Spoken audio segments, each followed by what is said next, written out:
iPad unlocked. We are ready in business.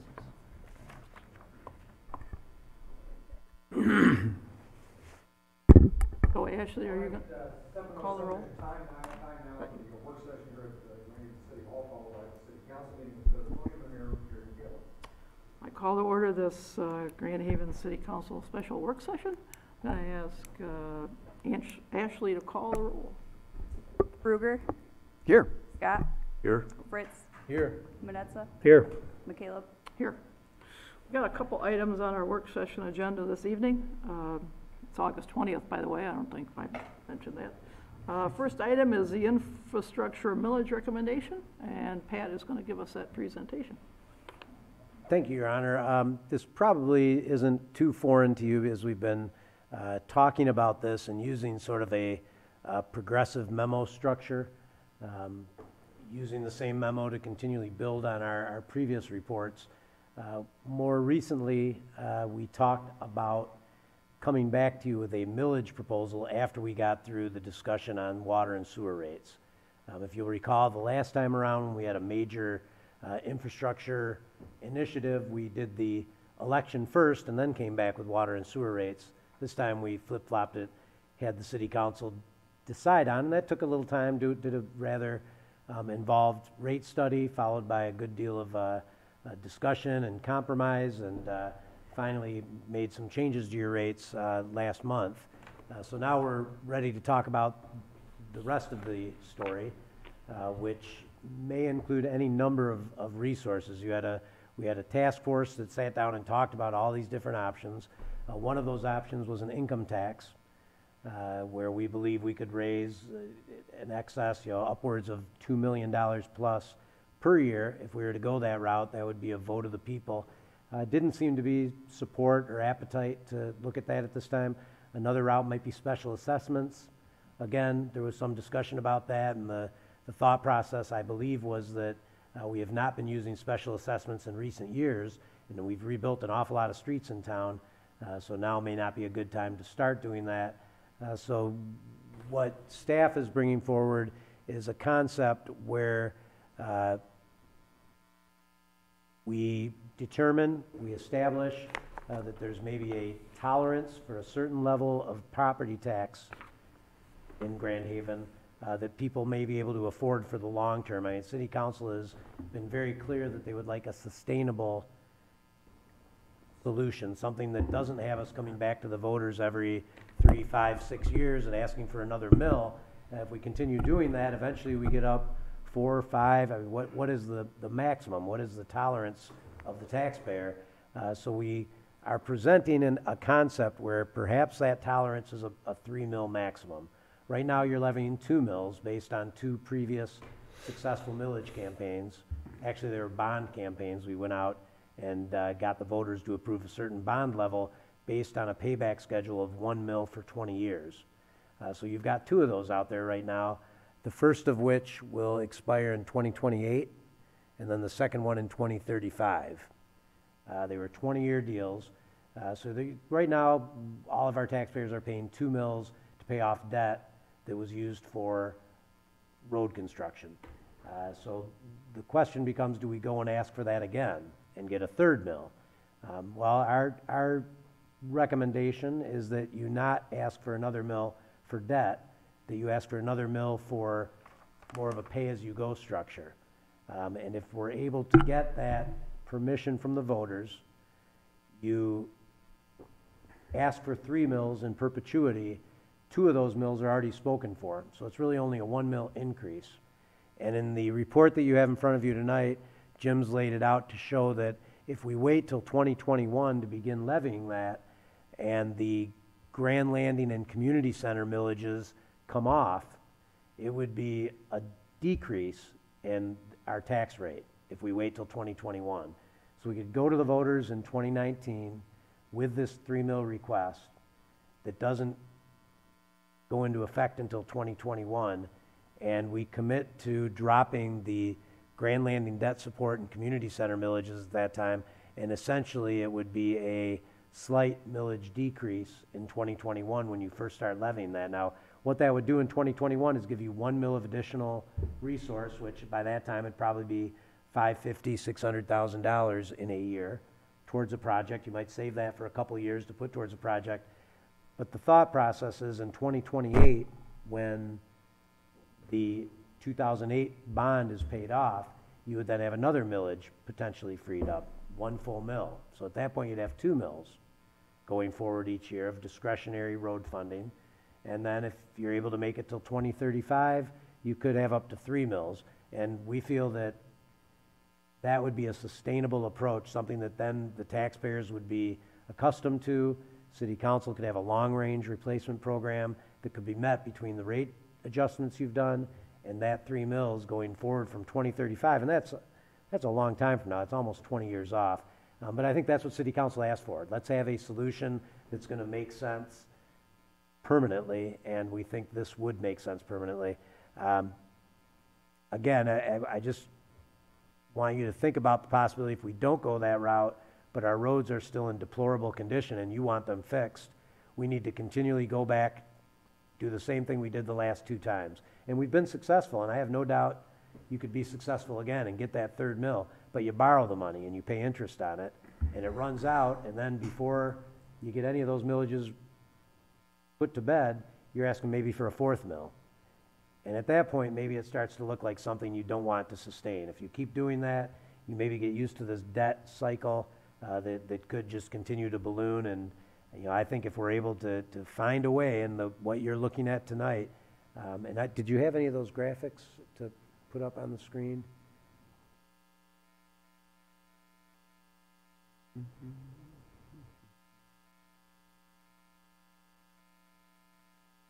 Yeah.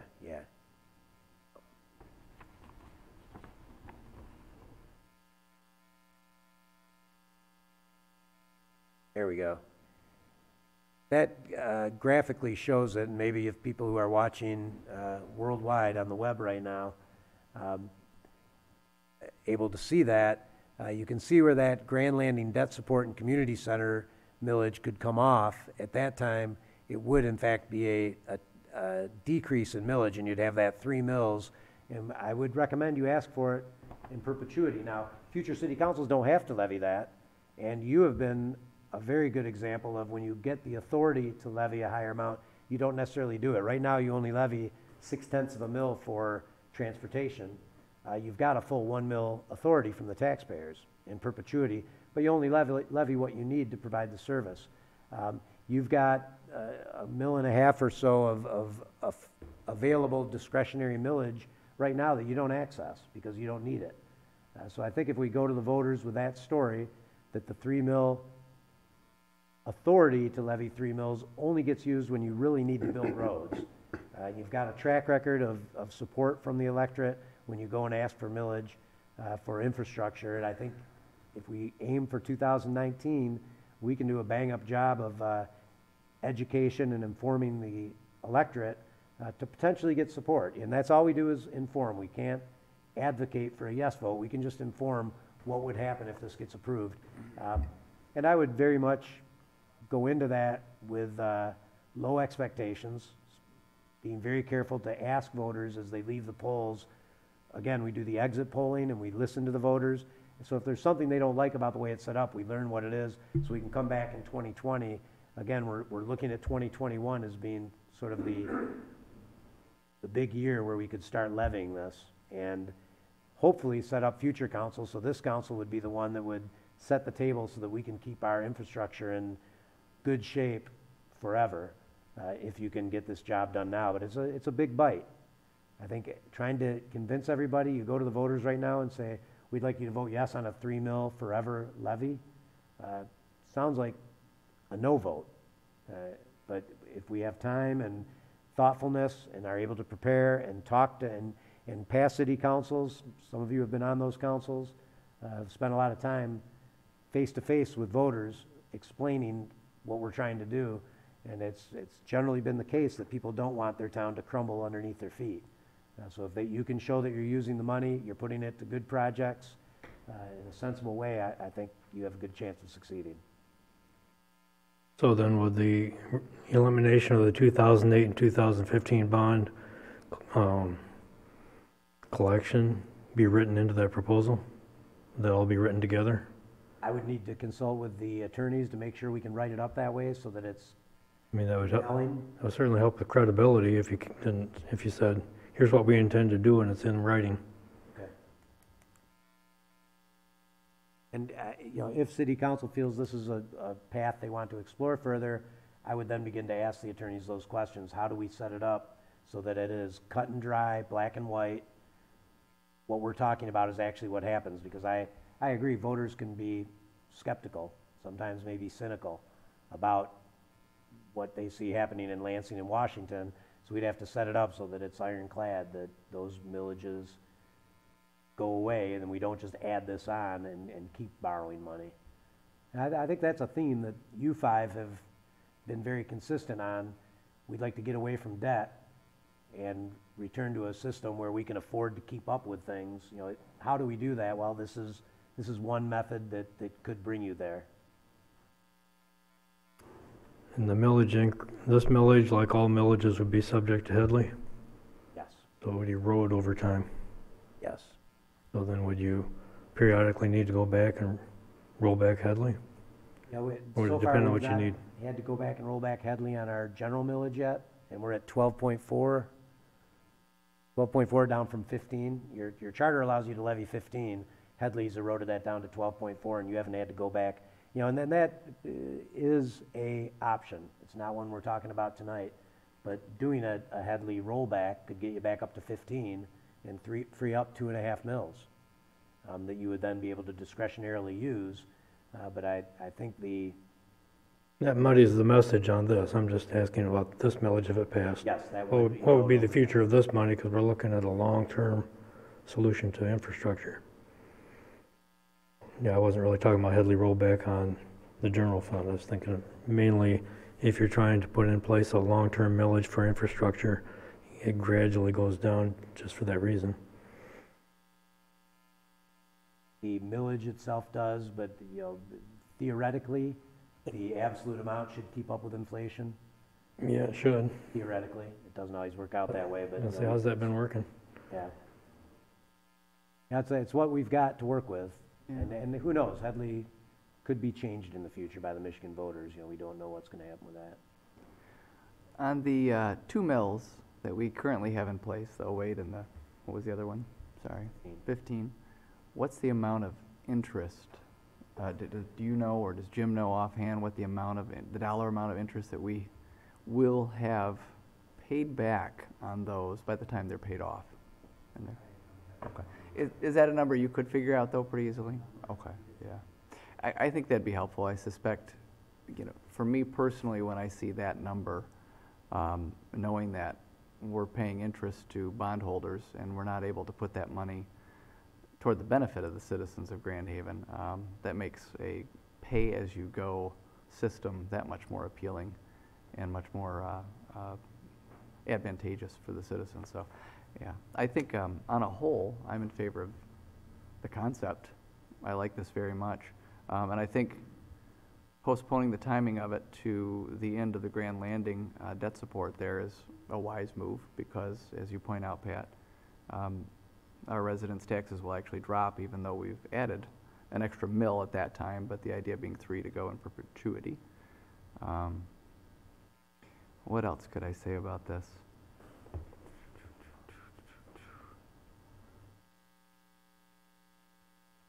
I think that's about it for now. I like the concept, though, generally speaking.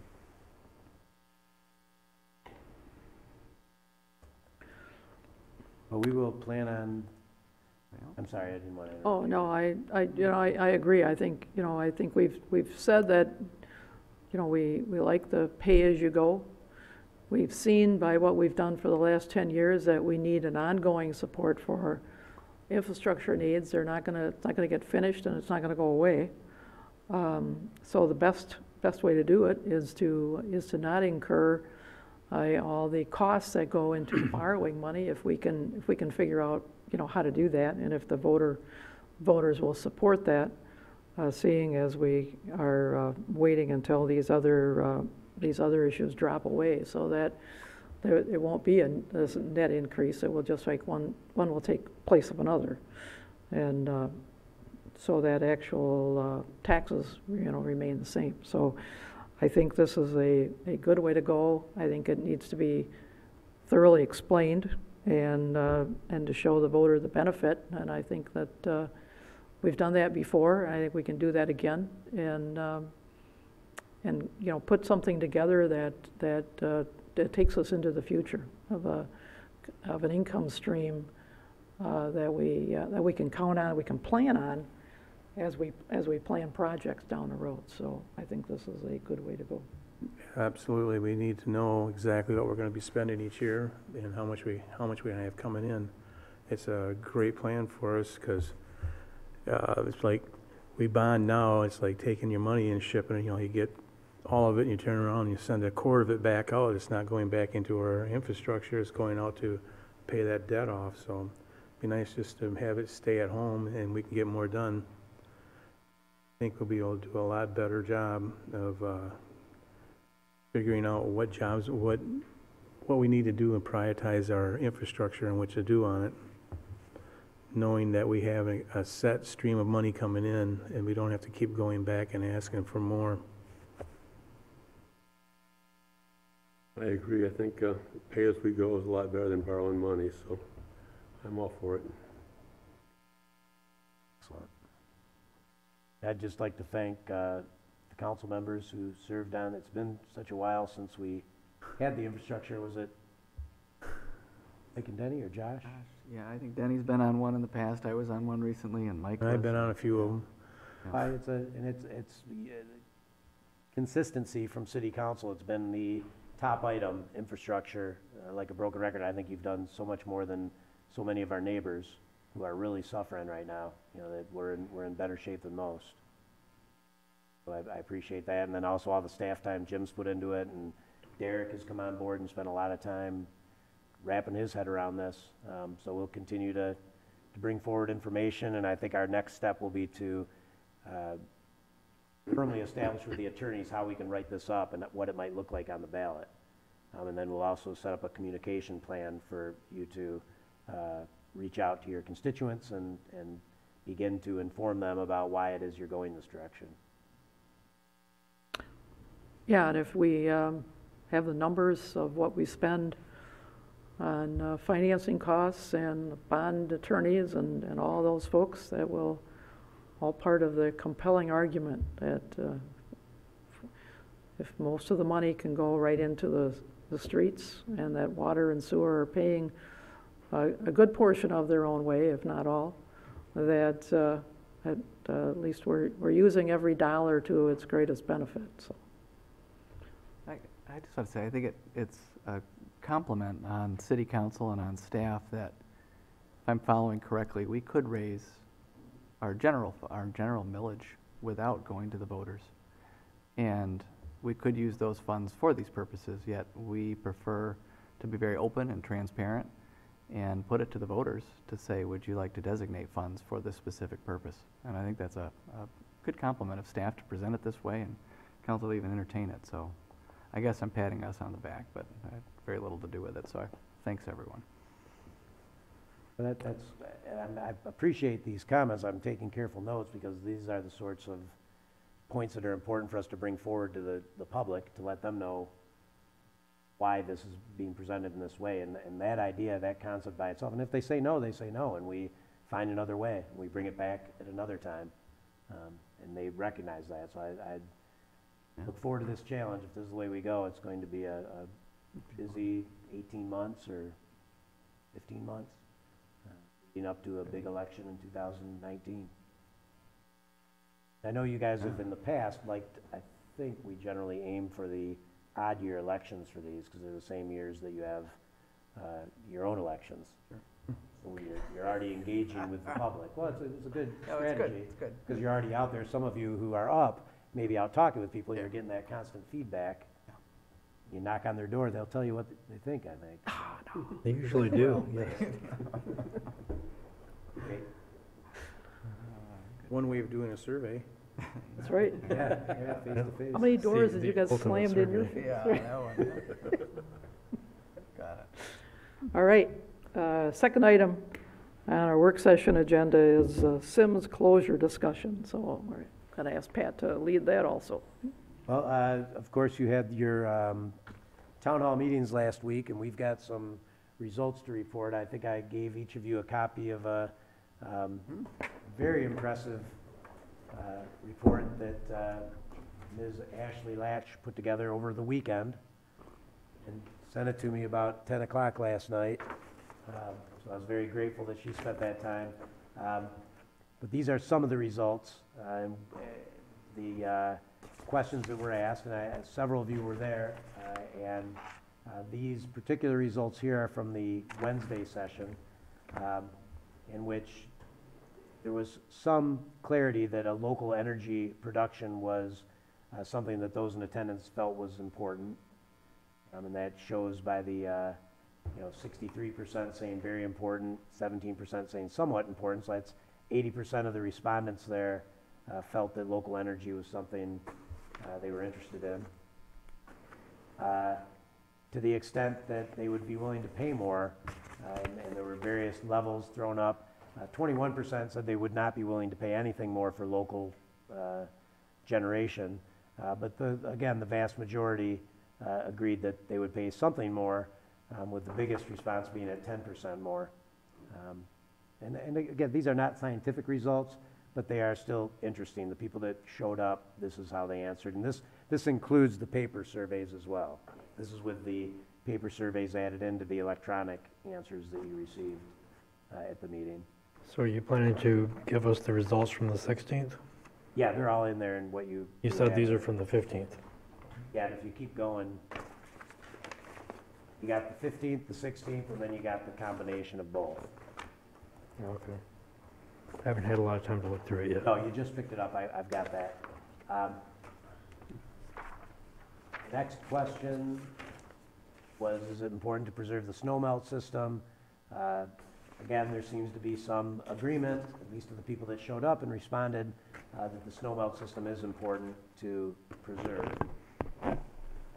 And renewables, again, it was felt, by those that were in attendance that renewables were somewhat or very important, to 76% answering that. Not quite as strong, but still quite strong response that people are willing to pay a little bit more for renewable options. Strong feeling out there that kind of mirrors the idea that people like local generation, and I think that maybe they equate that with reliability. They just feel that the BLP is a very reliable utility, more so than the surrounding area was the way we framed the question. And that got a whopping 93%. I think on Wednesday, this is where there was spontaneous applause by those in attendance, feeling that they're very appreciative of the good reliability we experience.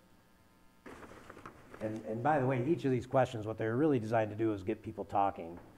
So I'm glad that most of you were there and were able to hear that firsthand. From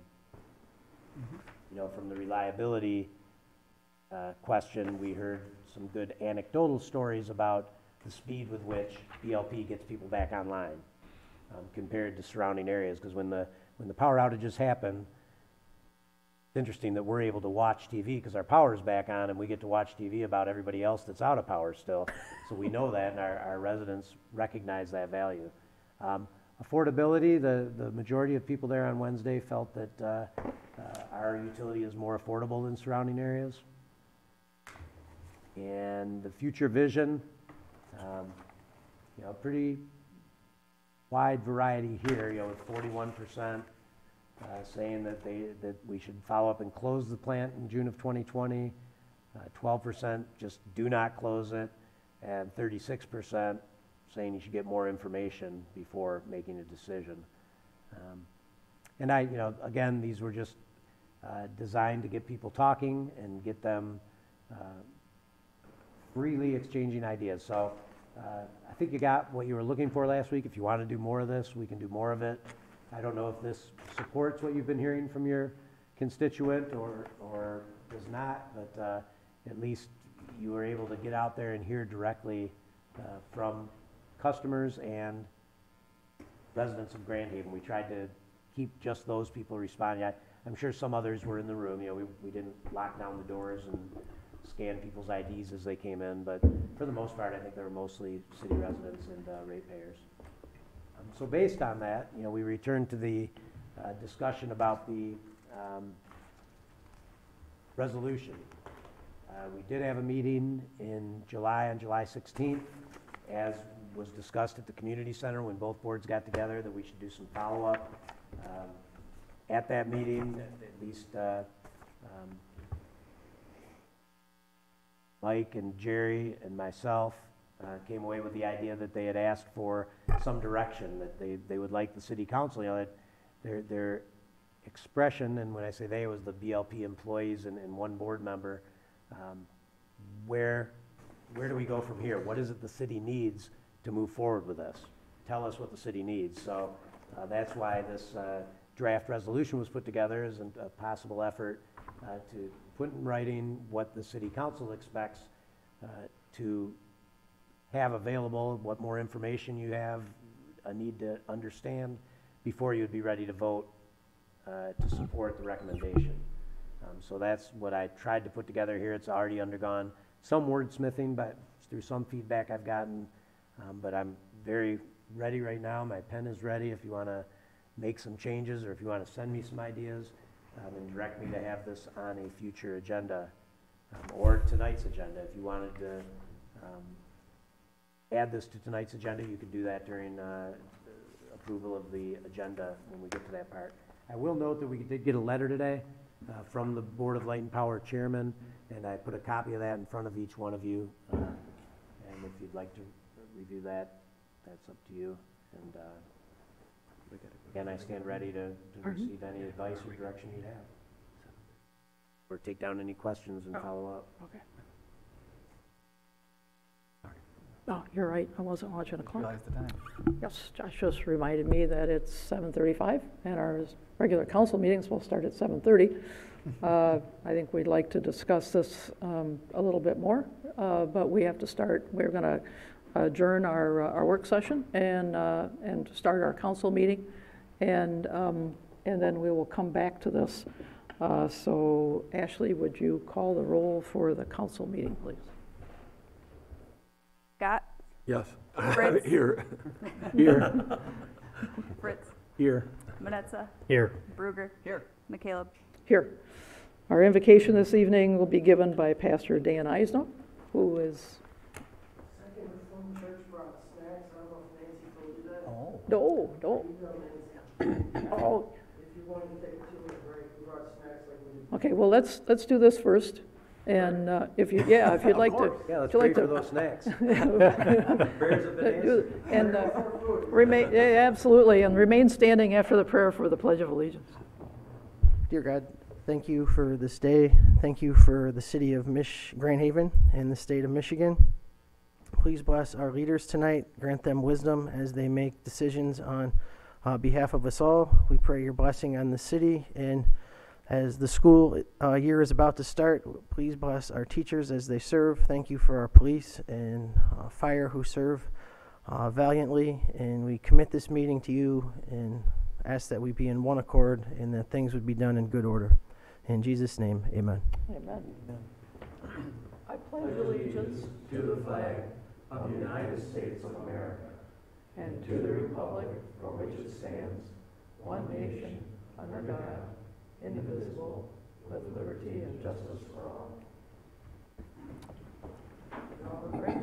If anybody wants to have a snack, this is our, Smell like this is our opportunity. A couple minutes. I doubt it, but since this is dinner, Say what? since this is dinner. Okay.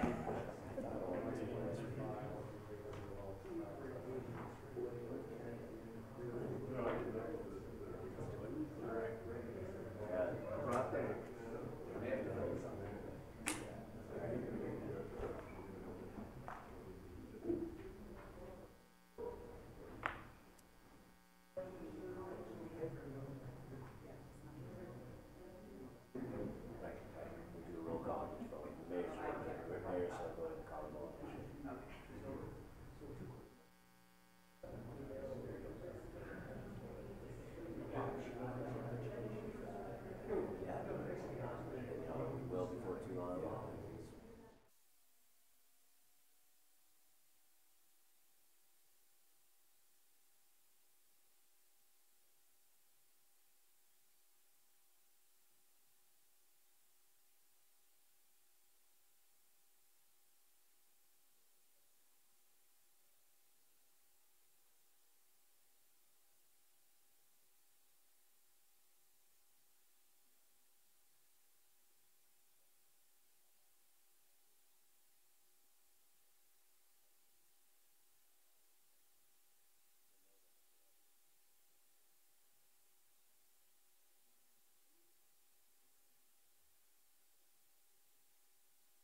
I don't think I've seen Cool Hand Luke. All right, I have to do that. Reconsider that, reconsider motion, I hear. Fighting the vote on infrastructure, huh? Reconsider what, the water sewer rates? we shouldn't be talking with popcorn in my mouth.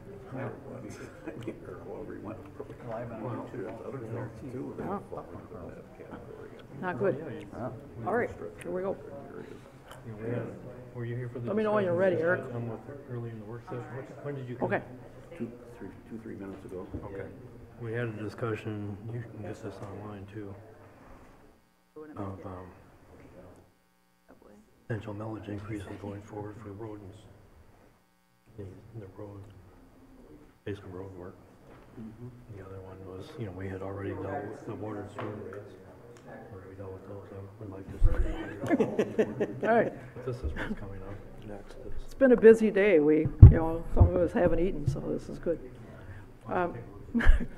At this point, I'm gonna, we're ready for the approval of consent and regular agendas. Are there any changes? Well, Your Honor, I don't know if the council had an intention to add the resolution regarding the Sims closure, or if you'd like to schedule that for the fourth meeting. Well, I was gonna ask to have it put on for this meeting, but we haven't had a chance to talk about it, so I don't know if there's support. I'm not in favor of putting it on. You're not putting it on now? And I might be, I'd like to talk about it, so, I don't know. Yeah, but you gotta figure that out first. That's right, so You gotta decide evidently, now. Yeah. if we want to talk about it first, we don't, I don't know if we have support to put it on, we need 4 votes to put it on. If we don't have that, then we can wait until next session. So do we want to pick up the continuation of the work session right now and then Switch these, approval of consent and regular agenda?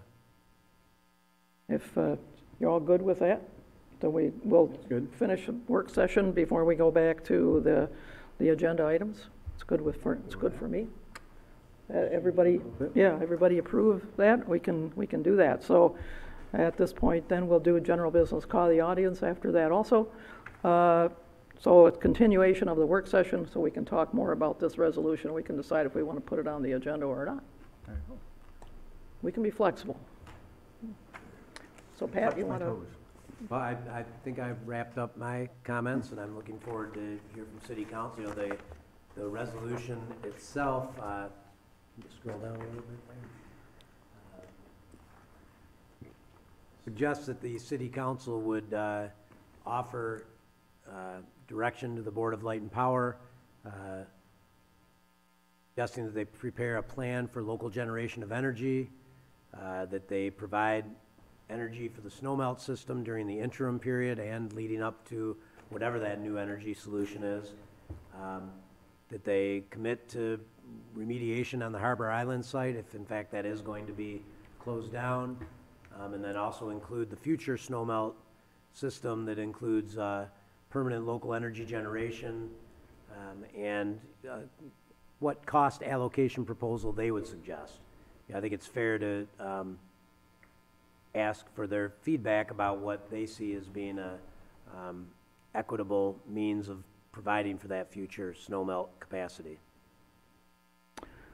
And one of the reasons that we came up with this resolution, which was being thought about anyway, but at our meeting on, I don't remember the date, was it the 16th that we had our joint meeting? Where it was Mike and myself and Pat representing the city, Jack and another board member who wasn't able to be there for the BLP, and some staff, and two members of the DDA board plus the DDA director to discuss, how we should move forward. And one of the questions that the BLP representative said is, give us some direction. And so so we figure this was a good thing to put together and kind of work on as far as what we had talked about at that meeting, and then now present this to the BLP board for this is the direction that we are looking for from them and moving forward with as far as our questions about SIMS and that 2020 close date. So that's where that came from. And there was a request on their part, give us direction. This is that direction. So, any comments on this resolution?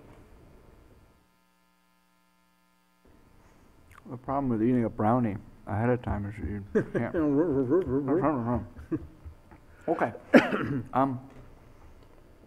I have a couple thoughts on this, and I wanted to obviously voice them. So, my understanding from our joint meeting of boards, I don't know the date of that one, but it predated the July 16 meeting of the special committee. But out of that original meeting with the boards at the community center came the concept of 2 members of council and 2 members of the Board of Light and Power Board. I believe our city manager and Dave Walters from the Board of Light and Power getting together as a committee. And based on the report that I've gotten from Pat, which was, report is too formal of a word, just a conversation, was that a date was set of July 16 for that committee to get together for the first time to discuss this, where the city came with both of its representatives. It sounds like some additional people came that I don't recall being a part of the original concept, although it makes sense that some of them were there. But on the other side of the equation, from the Board of Light and Power, one member of the special committee was unable to attend, and the one who was able to attend had to depart early. Am I correct on that? The chairman was there, and when he left, it was at the end of the meeting. We Oh, was that the end of the meeting? Okay, you wrapped it up. Okay, good. All right, so good. I'm glad the chairman was able to make it to the whole meeting. But what concerns me a little bit, well, maybe more than a little bit, is that we had this agreement that this committee, special committee, would get together, and as it happened, but it didn't really happen because all the committee members weren't there. I don't believe, based on what I'm hearing here and the presentation from the city manager and the mayor, I believe the city lived up to its obligation and both of our members attended. And if the Board of Light and Power is unable to make those meetings, then what comes out of those meetings, if it's not appreciated or liked, yet it was negotiated in that meeting by your proxies, who happened to be the staff members at that time, I don't know what to do with a letter like this, where one of the members is saying, hold on, we didn't agree to that. Well, I've got two competing viewpoints right now. So that's on the one side. On the second side is any special committee meeting, any special task force or group that we've had from the city, just since I've been on council in the last 2.5 years, when a committee gets together, a special committee gets together, they typically meet more than one time. Especially with the magnitude of a decision like this, I would imagine that one or two or three meetings, provided they're productive and members attend, is merited before some sort of an agreement or recommendation comes out of that committee. So I don't feel that that committee has done what it was set out to do. I don't believe that it's the fault of the city, but I do believe that the process needs to take place.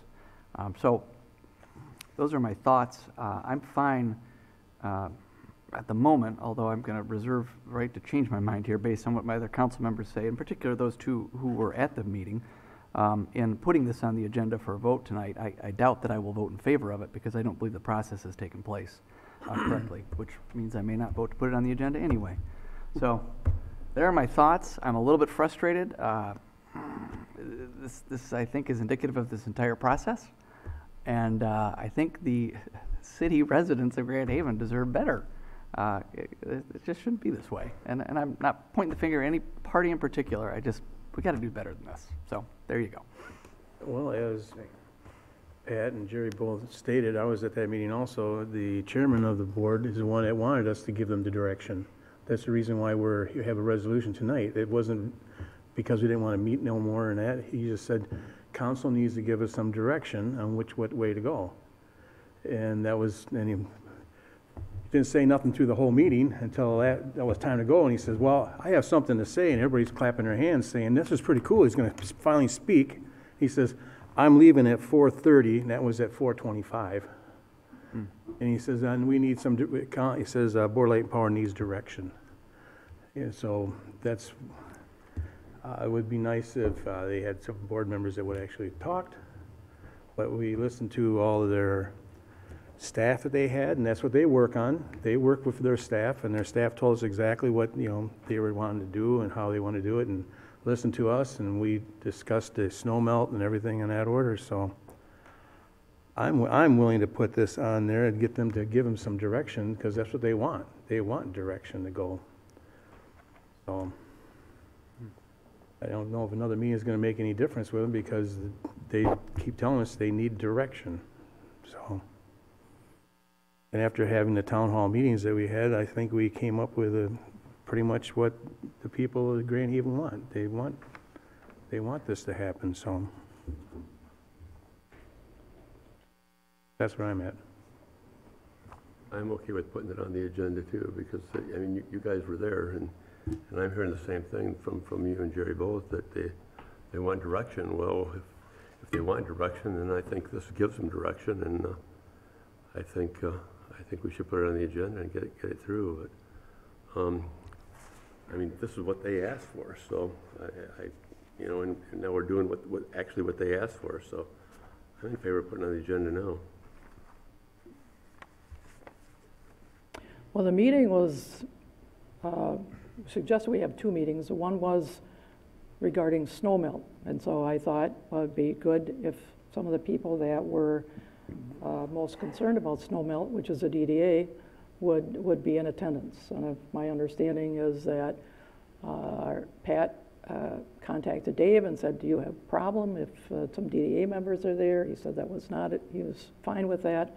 And then he also brought along some additional staff members for BLP employees. And so, yes, the conversation was pretty one-sided, is the fact that I spoke, Mike spoke, Jack did not speak, Dave and Eric spoke, and one of their employees spoke, and I thought we left it quite at a friendly basis with them saying, yes, they want some direction. Now, according to this letter, that's not what they felt, but that's what they said at the time. Now we should work together. I think I said that last November. And then we get in February, this is a close date. So I take some exception with some of the points of the letter, which we haven't read. But there's some issues here, whether to have another meeting. They had one board member come, the other board member did not come because he didn't get the email or didn't read the email that said that he should come. So that is not anything that we can do anything about. We were all there. So maybe we should not have held the meeting because we had one person that didn't know he was supposed to be there. But anyway, so that's the way that went. If anybody has Well, I haven't any spoken other yet. observations, you're welcome to. Yeah, my thought is that I'm generally opposed to putting things on the agenda at the last minute. Okay. Sometimes we put things on the agenda because they need immediate attention, sometimes because they're not controversial and it's good to deal with and be done with them. This one is neither of those. Okay. This one could wait until we've had a chance to discuss it, either among ourselves or in a follow-up meeting with BLP. So I don't see the rush to put this on the agenda tonight. As far as the content of the resolution, I'm generally supportive of it. I think that there's some wordsmithing we could do if we were to take the time to do it. If all we're trying to do is state an intention, then it pretty much does that. So it's not that I object to the content of the resolution. I wouldn't mind having a chance to clean it up a little more, but mainly I just don't like putting things on the agenda, especially we advertise our agenda on Thursdays. Everybody has the weekend to know what's on our agenda, and then at the last minute we throw something else on there. And yes, this was in our work session, but I don't know how many people expected us to actually act on it tonight. Okay. So I don't think that's fair to the public to do that. So in general, I would vote no for adding something to the agenda unless it is truly non-controversial or an urgent matter. So I won't support putting it on the agenda. As an agenda item, we might entertain a little bit of changes of wording, but otherwise, like I say, the content of it, I think gives that direction that was apparently asked for. So I guess that's all I can go with at this point. Okay, so it takes 4 votes to get it on the agenda, so if we don't have 4 votes, we can wait for 2 weeks to our next meeting. Guess I'm kind of the swing vote. I would like to wait All right, myself. fair enough. We don't want to, we want to do things in right order and with right advertising, absolutely. It's not critical, so. All right, but is there any more discussion on this? Bob, you just want to look at it some more and be able to wordsmith it some more, and we can Sure, if we want. bring it back I mean, work in session 2 is pretty weeks. much concluded, but I think that it's a good thing to discuss openly. All right, yep, But maybe this isn't the time. okay. So do you want to, are we going to need to discuss it anymore at a work session, or we can put it on the agenda next time around? Well, maybe we could have it on our work session and on our agenda next time. Well, So we we can- aren't if it's surprising on- people. Okay, it was on the work session, so do you want to discuss it more now? No, let's Because wait. I hate to put it on a work session, then next time and face the same conundrum. Do we want to put it then on the agenda, But if it's already on the agenda, we won't have that.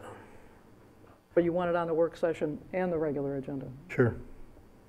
Because I don't really like putting something on a work session and then voting on it, Well, that's what you're proposing to do tonight. right? But I guess the thing is, what I'm saying is, it's here, and if we want to discuss We're already it, on it now. do we want to, what else do you want to say about it? So that we don't have to go back through the work session and do the same thing next time? I think Josh is dying to say something. I am. I'm just dying to say Dying. something. Go for And it. I guess maybe this is part of the wordsmithing or the tweaking of it. But this could open up a can of worms, I understand, and I don't know how in detail we want to go into it. So I guess this is a statement, and I've thrown it out there for council. The first bullet point, prepare a plan to provide for local generation of energy to meet basic needs, okay, and so on. What I understand from the Board of Light and Power at this point is that they, from their meeting minutes, is that they are in the process of hiring a firm to look at this very question.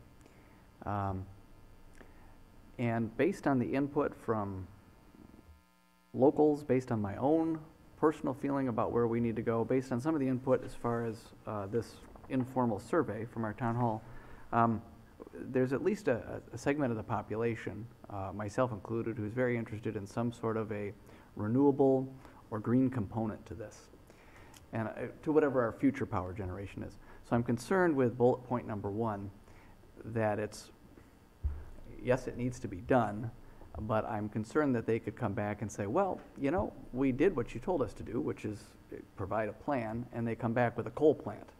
Being extreme, that's not what they're going to do, I believe, but You're based on absolutely this right. bullet point, they could come back and say, well, we want to go nuclear. You know, I think we need to give a little more direction on that bullet point. So that'd be my reflection on point number 1. The second one, as we've talked about snow melt per this meeting, per conversations I've had with people, the snow melt is an integral part now of Grand Haven, and we've got to have a plan to take care of it. So yes, we need to give them some direction and let us know how they wish to proceed on that one. The third bullet point, provide detailed evidence, commitment to remediate Harbor Island. That question came up. I'd like to add cost, and maybe that's the question there is what is the cost, but unless we say what is going to be the cost, we're not going to, they're just going to provide detailed evidence of a commitment to remediate it. I want to know how much it's going to cost. Well, it says provide details, so I would guess that I know, that would means how much it's going to cost. Yeah, I would hope so, but as long as we articulate that somehow, and maybe it's just the verbal and that's really what we mean, then I'm cool with it as it's written. And then, yeah, the snow melt again, I guess, is bullet point 4 there with the subpoints. So that's my thought on this one as far as the work session is concerned. My 2 cents.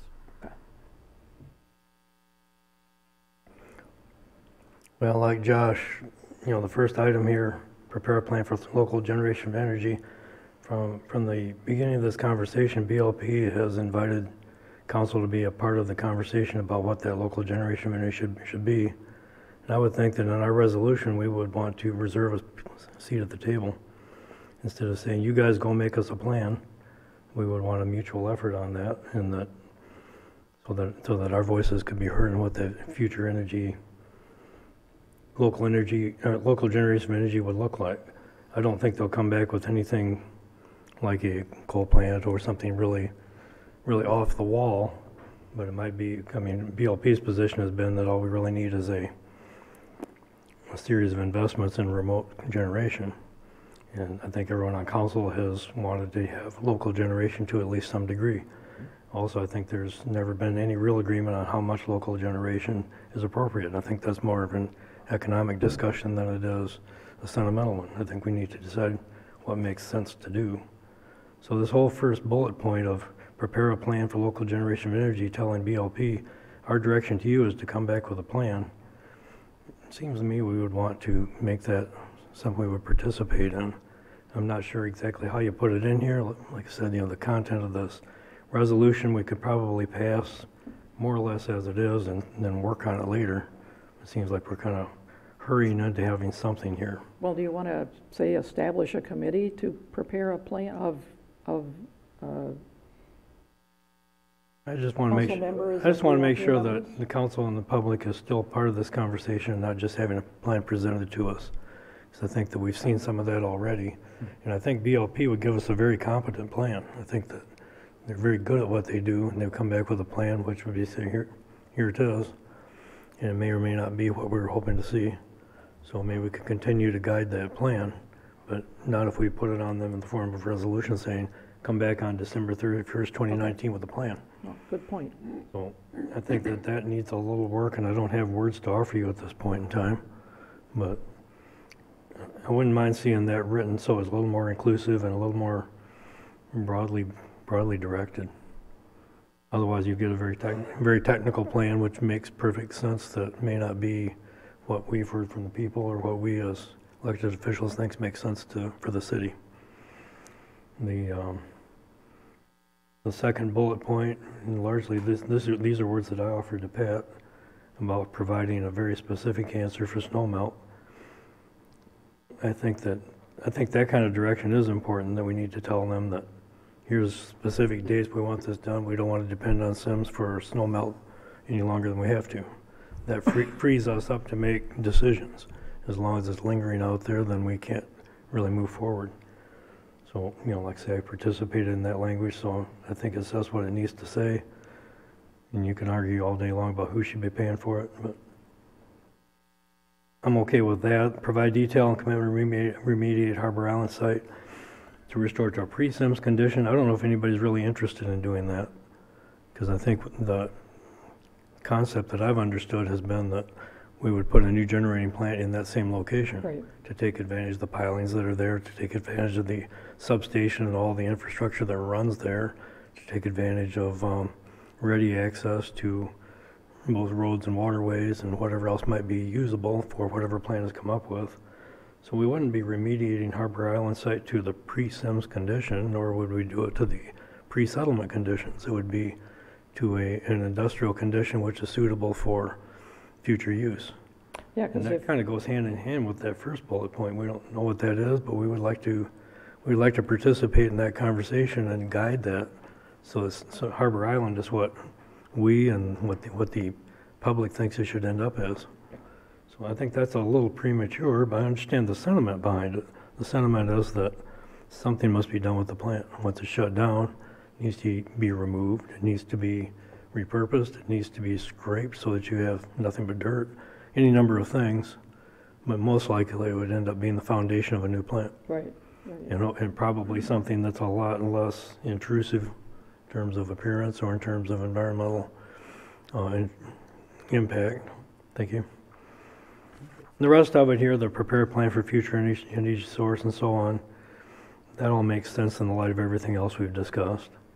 The only other bullet point the only other item that I would comment on, because it's kind of both a theme and a myth here, your 1, 2, 3, 4, 5, 6, whereas City Council finds that in the interest of the city, that the interest of the city is served by providing energy independence and cost-effective snow melt energy by generating electricity locally. That's nice. We've never had energy independence, and we have less now than we've ever had. And I don't know that energy independence is where we're going to be going, but I mean, we certainly don't have that now. We have a plant that's about 60% reliability. We have a plant that's very uneconomical to operate and no life left in it. So, yeah, going forward, we would like to have some level of energy independence, but just to say it bluntly, as energy independence, I don't think we'll ever produce 100% of the power we need here, and I don't think it would make sense to do so. I mean, Sims has the capacity to do about 200% of what we use, and it doesn't work out for us. So I think that piece there, while we could pass it as written, I think that it really kind of misrepresents the case. I think it preserves the notion that's out there that we really can be independent in some manner. And I think that there's always going to be a codependence, and there's always going to be a partial independence and a partial self-reliance supplemented by other resources. So I think that takes a complicated issue and turns it into a simple aspiration. As I said, I could probably support this resolution as presented to us. I think there's opportunities to strengthen it. But again, I don't like the idea of putting something on the agenda at the last minute unless there's a really compelling need to do so. Okay, well, let's make some of those changes. I think there's some good suggestions there, especially about remediating Harbor Island. Like, even if we go to natural gas, those slurry ponds are going to go away, or they're not slurry ponds, but the Right. ash ponds. So that kind of thing would have to be taken care of. Some, if it happens that they build a gas plant there, some of that structure will go away. Some of it may not, because the foundation is good. The structure, part of the structure may be just fine. So So there'd be some remediation, but not, well, pre-Sims condition is not pristine. No, it could be the city landfill too. Pre-Sims condition was Neetring Coal Dock. I don't think the intent was to go back to a landfill there either. That's right, landfill. As I coal read dock. it sounded more like turn it back into a natural area, which it doesn't say that, but that's kind of what I read between the lines. Because I don't think anybody wanted to go back to early 20th century docks Or refrigerators or old refrigerators underground or whatever else might be there. and earth movers that are buried out there, so. Davis told us that the foundation and the footings and that are pretty solid over there. Excellent. Well, they drove pilings halfway to the center of the It earth. is where it is, and he also said that if they did have any kind of a generating plant, that would be the location that they're gonna be putting it on. So this is what they've been saying. What we have to look forward to is from what we had with our town hall meetings and everybody you talked to, is that they like to have some kind of generation of some sort. I'm not gonna tell them what sort they should be doing. They're more experts at the electric field than we are, what we can have. But we need to plan for the future. And right now, when we're running the Sims plan, as we're doing it now with a coal-fired plant, starting it up, shutting it down, starting it up, shutting it down, is you're ripping the heart right out of it. It's not made that way. It's made to be running continuously, but it's not profitable to run, for one thing. And plus, that train has left the station for coal.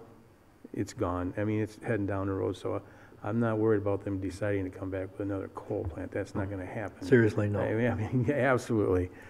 But we need to have a plant that we can join in. We don't have to be dependent on the grid to get it started. That's the whole thing, and we have to have a plant or of some sort that when technology comes up in the next 10, 15, 20 years, whatever the technology is, that we can still adapt that new plant to the new technology and make it work. We can't be just letting it, like we have now, our plant we have over there now is antiquated. It's really, it's not digital. A lot of it's analog yet in there. It's pretty bad. It's not up to date. You can't hack analog though. You can't hack it, well, yeah, well, you can't hack it, that's true. You can't hack analog, you're right. It's very hard, that's one positive thing That's about right. it. Find the But we silver need to lining. be thinking, telling them, thinking about the future, that if we build it something, that we can actually move forward and add to it and not worry about if the grid goes down, that we can fire that up and still have a generation here to maintain our hospital, to maintain our nursing facilities, and keep our water plant running and our sewer plant running. Because the grid can be hacked, it can go down. That's what I think what they mean by independence, is that we can be self-sustaining here. And that's what we need to do, look at. And that's what the Board of Light and Power, we should give them some kind of direction that we need to go that way. That's what I was thinking. Mhm. Well, that's why I think in that first bullet point, we need to make sure that what's proposed is what we were actually hoping to hear. Maybe not in detail. Maybe we're not going to dictate things to them, but I think all along the intent of the BLP, as stated, it was to work together, not just have this handed to them and then criticize what they come back with.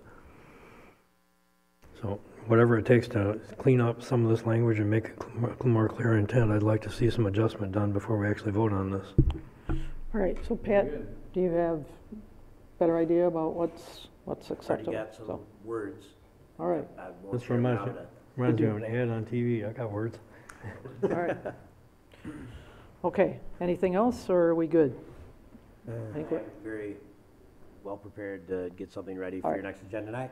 And I do think I will reach out to Dave Walters and ask if they've got any feedback to maybe help us improve and give them something that they're expecting, if this Okay. isn't what they're expecting. So I'll keep you posted. All right, sounds good.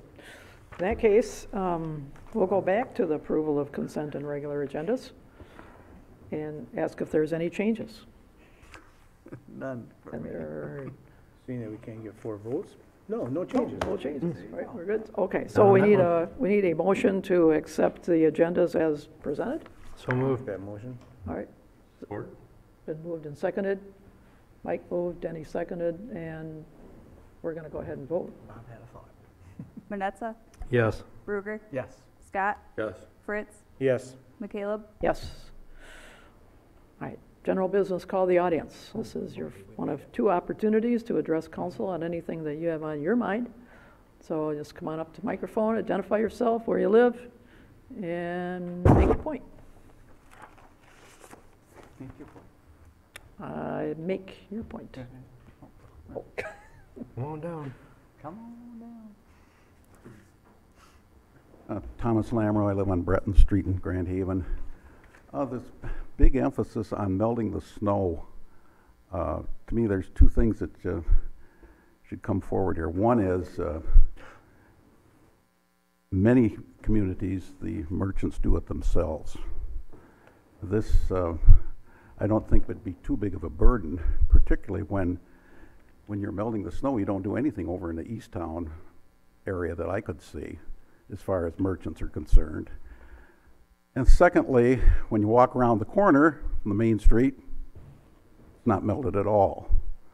So this is a nice idea, but the other thing is you tie up funds that would otherwise be in the through that DDA type of procedure or tax increment financing that could be flexible for some of your bigger problems, your infrastructure problems that is tied up in a special thing. I realize you've approved it, you have cooperation with others, but I don't think it's a real it should be at the top of the list in terms of this financing approach, because then the council has a certain amount, they say, well, they didn't lose anything, but they didn't gain something either as tax base goes up.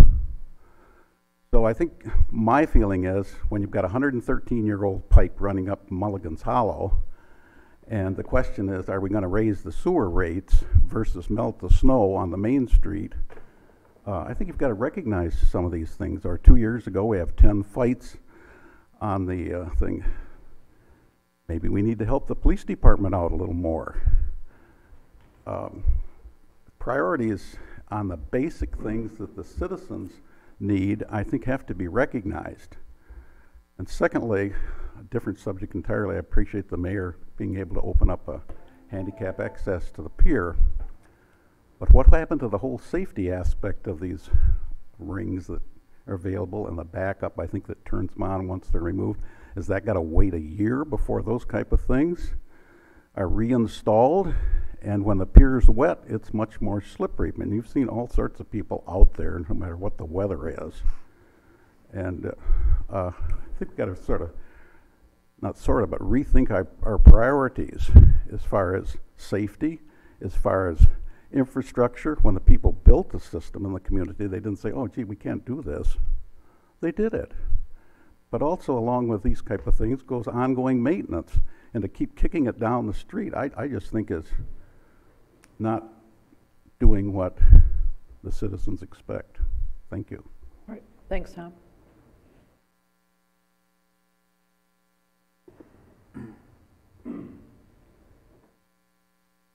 My name's Jeffrey Miller. I live at 1120 South Harbor. I'd like to just talk about the Sims plant for a moment, in that I congratulate the council for tabling the resolution for 2 weeks, because I think good public policy is based on information, education, and participation, and it didn't sound like we had any of that as it lent itself to the resolution. The Board of Light and Power itself is an independent governing body that was elected by the citizens of Grand Haven and represent not only the citizens, but also the other ratepayers who live outside of the jurisdiction. So they have a broad constituency, and so they're trying to weigh many different things. I don't know if council is going to be considering a proposal from staff here tonight to retain the services of Wood Engineering to do an analysis of alternative uses or how the Sims plant could be used. I know their focus is on using a conversion to natural gas.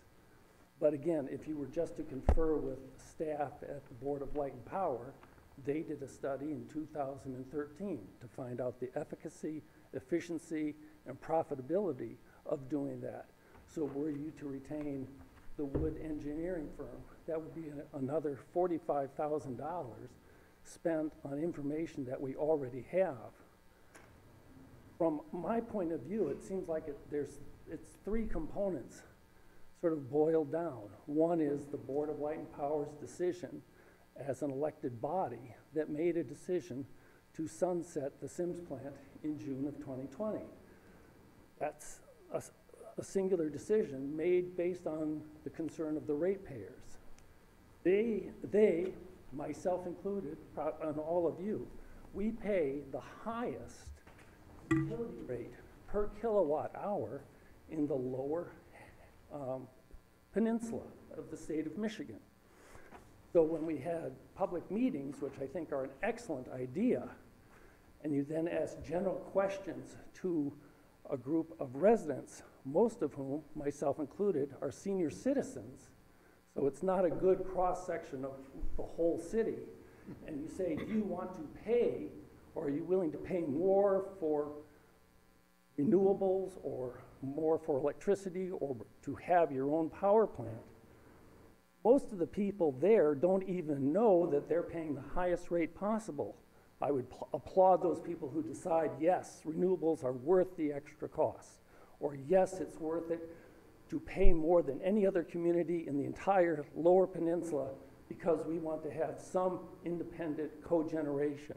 That's great, but they're basing their information on ignorance. Now that's their entitlement, to be ignorant, but I think it's incumbent on the elected officials, both yourselves and the Board of Light and Power, to educate people as to the current circumstances. Secondly, I think that the Board of Light and Power has a contractual obligation to provide material, for whatever that, a vague term, to make sure that the sidewalks are in fact in operation so that there's melting that's done during the winter months. They recognize that that's a contractual obligation. There's no issue for them.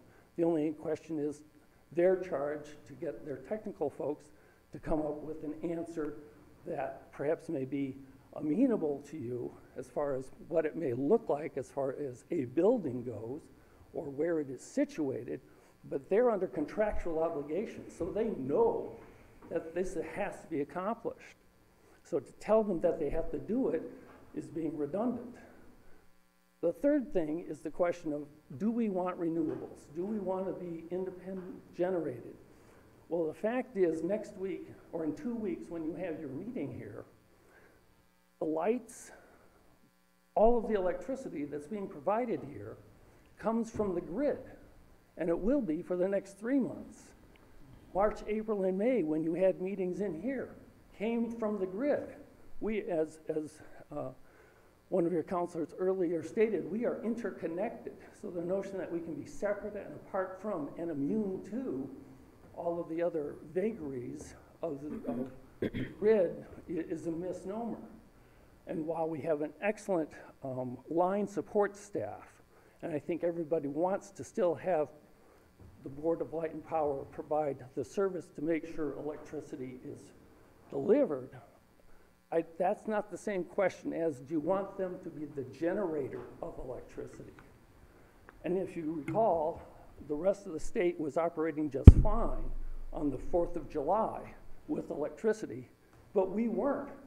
The 4th of July, we were out for about 8 hours. No fault to LMP. They identified the problem, rectified it, and within about 8 hours, we're back on board. Albeit, people were inconvenienced to an extent, and it really put a stress on public safety responses since we also didn't have any streetlights.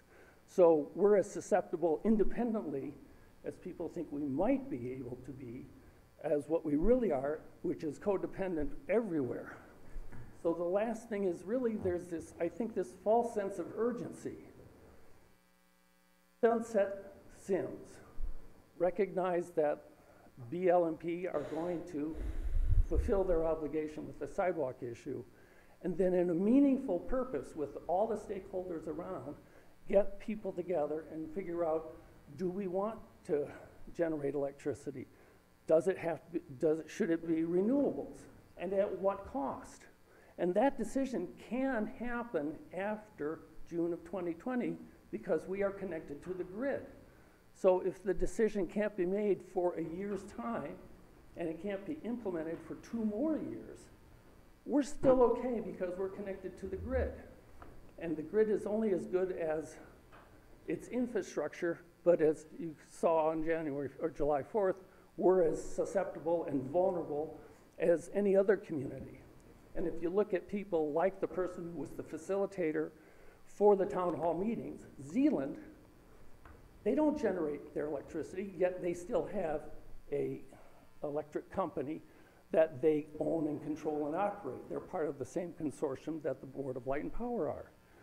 So there are 4 cities in the state of Michigan that in fact do not generate any electricity, yet service their community by being the providers. So information, education, and this lack of urgency, I just can't appreciate or understand. And again, you guys have a difficult task before you. Your packets for tonight's meeting was over 180 pages on a variety of topics, so I really appreciate all the work that you do. But I think it's sort of like we can take a moment of pause and reflect, and again, get all the proper stakeholders together so that when we do meet and when final decisions are made, it's not just based on one meeting with a few absentees and a little finger pointing, but cooperation and appreciation for everybody's obligations, whether you're an elected official or a ratepayer. Enough said. Thanks much. Thank you. Anyone else? If not, we will move on to the consent agenda. Thank you, Your Honor. The consent agenda includes an item to approve the special work session meetings and minutes and regular council meeting minutes of August 6, 2018, approve the bills memo in the amount of $492,608, approve a resolution to proclaim the month of September 2018 as National Suicide Prevention Awareness Month in the city of Grand Haven, approve the quote from Mast Heating and Cooling of Zeeland, Michigan, in the amount of $9,300 for the installation of a new mini-split air conditioning unit for the DPW break room and exercise space. Approve the low bid and contractor services agreement with Asphalt Restoration, Inc. of Kalamazoo in the amount of $17,118.03 for the overband crack sealing maintenance program, and authorize the mayor and city clerk to execute the necessary documents. And approve the low bid from White Lake Nursery of Whitehall, Michigan in the not-to-exceed amount of $10,014 for the equipment purchase of a Z3 zero-turn blower. All right, is there a motion? So moved. Or Comments or questions on any of these items? I'm really glad to see that we're still doing the overband crack sealing. It's been going on for at least a good, 12 years or so since I've been on here. We finally kicked that back up. Extends the life of our streets a little longer, so we don't have to spend extra dollars out there. It's a good improvement for us, so glad to see we're continuing to improve on it. I have a comment on the minutes for the Monday, August 6th special work session when we were discussing the Affordable Housing Task Force presentation. I was quoted as saying, solutions need to be citywide, not just in neighborhoods. That was, I believe I said, not just in certain neighborhoods. So I was looking for a broad-based solution rather than just pick out 3 neighborhoods and deal with them strictly in terms of affordable housing and nowhere else. So I think they should have said not just in neighborhoods, but not just in certain neighborhoods. You see where I'm at there? So it'd just be adding the word certain? Yes, and then farther down in that same paragraph, I suggested, I wasn't proposing a rewrite of the zoning ordinance that was in the presentation. I said maybe the master plan should be opened up if you were going to rewrite the zoning ordinance. And I think I went on to say that I thought a zoning ordinance probably wasn't warranted, a rewrite wasn't warranted, whereas amendments could be made. But if you would just change that so that it said that maybe the master plan should be opened up prior to a rewrite of the zoning ordinance, rather than and possibly. Because the intent, I don't remember the words I used, but the intent was that if you were going to completely rewrite the zoning ordinance, you needed to do more than this. Personally, I think just some amendments would be appropriate.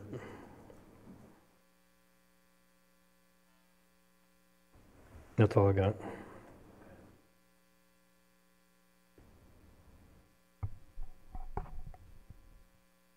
Anyone else? I just want to make a comment on this suicide prevention resolution. It's kind of shocking. It says suicide is the 10th leading cause of death among adults and the second leading cause of death among people aged 10 to 24. I don't know how many of us are aware of those statistics. I was not until I read this. And I think it's incumbent on all of us to just care about our neighbors just a little bit more. If we see something, to be an encouragement, helping hand, because there is so much to live for, and it's so sad when you hear about, especially young people that have decided to take that course because they don't see any other way out, and it's just a very sad thing. So it's something to keep in mind, and keep your eyes open, reach out to those that may need an encouraging word. So other than that, I think we're ready to vote. Bruger, Yes. Scott, Yes. Fritz, Yes. Manetza, Yes. McCaleb. Yes. So, new business, first item.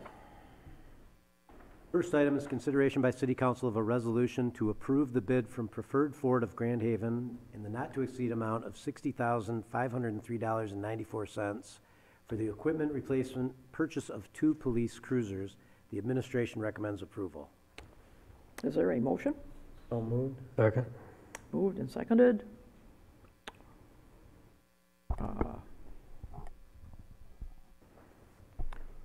Budgeted item. Budgeted item? Good evening, council. My name is Matt Wade, Streets and Utilities Manager, DPW. And this is a budgeted item. We budgeted $60,000 this fiscal year for these 2 police cruisers. Preferred wins the bid because they are a local agency, and having that 3% keeps them the low bidder, but also puts them just over our budgeted amount. We have come significantly under budget on a couple of our last purchases, so we do have the funds available. Okay then. Any comments? Was one of these vehicles going to replace our K-9 vehicle? I am not sure which vehicle it's replacing, Okay. but it could be a possibility. Chief Hawk, he knows which vehicles we'll be replacing. I've ridden in the K-9 vehicle. It could stand to be replaced. Yeah, it's It's kind of chewed up. yeah. Literally. Literally. A nervous dog, huh? All right. Is there any other comments? Otherwise, we will vote. Go ahead, Ashley. Scott, Yes. Fritz, Yes. Manetza, Yes. Bruger, Yes. McCaleb. Yes. And next item. Next item, that would be me. Oh. Consideration by City Council of a resolution to approve the Affordable Housing Task Force Plan dated August 20th, 2018, and direct staff to proceed with implementation steps with ongoing review by the Planning Commission, City Council, and others. The administration recommends approval. Is there a motion? So moved. Is there a second? Support. It's been moved and seconded. And so we can discuss this. I know we talked somewhat about it last time around, and comments are welcome. Yes, Pat. Or do you want an introduction, Pat? Well, I sometimes hesitate because often I get it off track by getting too deeply into it, but I did add 2 things from the last time, and those are quarterly progress reports to City Council and active partners. I thought that was a good idea just to maintain close proximity for you so you're continually getting updated. And then also an annual report to Council and active partners for amendments and affirmations. So if we're finding some of the recommendations are not doing what we hoped, or if we want to add other ones, each year we get a crack at it. And if you notice in both of those adjustments, I included active partners because the one big bullet point is having a regional approach. So if we have the county, Grand Haven Charter Township, others that are participating with us, we would include them as equal partners as we continue to hopefully make a positive difference in this area, including Ottawa Housing Next, which Ryan Kilpatrick is here again tonight. You know, their support will be vital if we're going to succeed. Yeah, absolutely.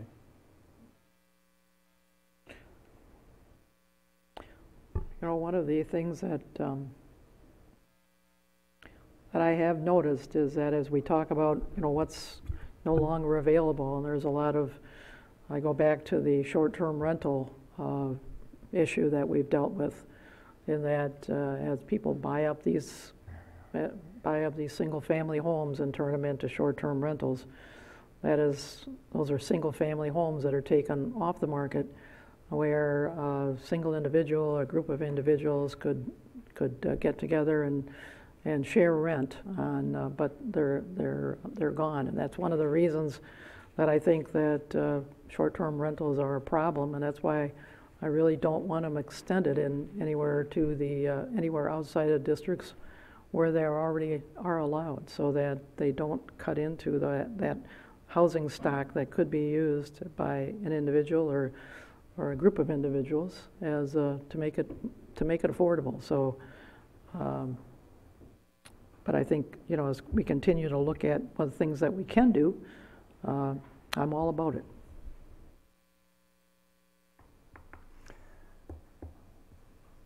Thanks for coming tonight, Ryan. Very cool. I just want to add a piggyback and a double down, I don't know what you want to call it. I'm in agreement with Bob's sentiment as far as, or not sentiment, but statement, on the potential zoning amendments concept being limited to just 3 neighborhoods. I too am very much in favor, and I think we adopt this as written today, but we need to document that at least 2 of us, and maybe there's more, feel that a more robust look at all of the different neighborhood districts in the city of Grand Haven is merited when it comes to housing affordability. Not only, well, for many reasons. One of those reasons is I think we've made mistakes in the past of identifying neighborhoods and saying these are the ones where the less affordable houses should go because, you know, let's put these people over here. It's not exactly what we're saying, but that's the end result. And I don't want to see that. There needs to be some sort of disbursement throughout the city at a more holistic approach to this. And just limiting it to 3 districts, I'm afraid, is going to end up with the similar results to what we've had in the past.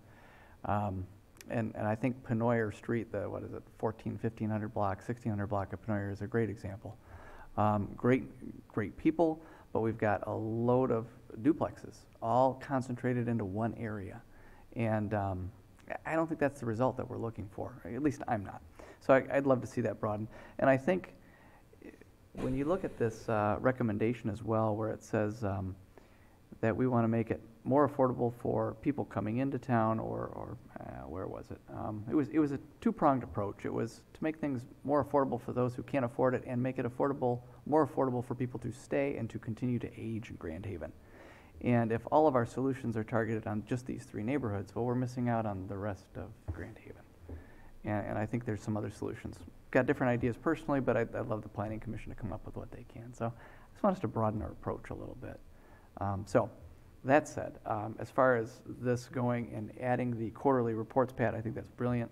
It's going to keep this on the forefront for those of us on council and just those in the city, that this is an urgent need that we need to look for opportunities to address, and that it doesn't just get something that we're voted on and then we shove it in a file somewhere and it goes on a shelf and we forget about it. So I think those would be my comments on this one.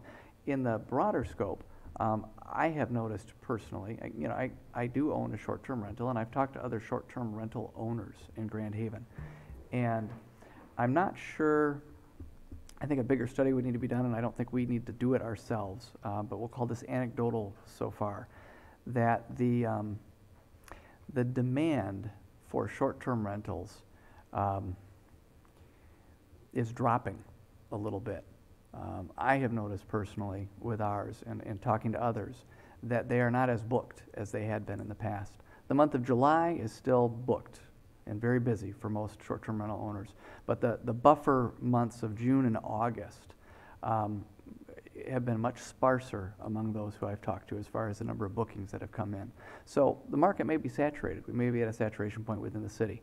I think we certainly peaked when we were considered the, as we still are, the most beautiful, most friendly, whatever, to seaside town in America. So I think some of that notoriety is going to linger for a while, but it does seem that maybe we've hit a peak of some sort. So that could be good news on the housing affordability side of things. So that's anecdotal. That's probably a report for the Tribune to look into, a more investigative report or something like that, or WGHN, who's represented today. That's all I've got for now. Thank you very much, and I'm excited about this. All right, well, let me go back. Thank you, Josh, for reiterating a point that I was kind of beating around the bush on. But I think that this should be broadly based and should involve more than 3 zoning districts. And I don't want to create a situation where affordable housing is perceived as belonging in one part of the city, whereas it should be some way of accommodating it in various districts. And I would hope that the Planning Commission would have a robust discussion about what that would look like, and what our community would look like in a build-out analysis of whatever they come up with. So I think that following that to its logical conclusion is absolutely necessary.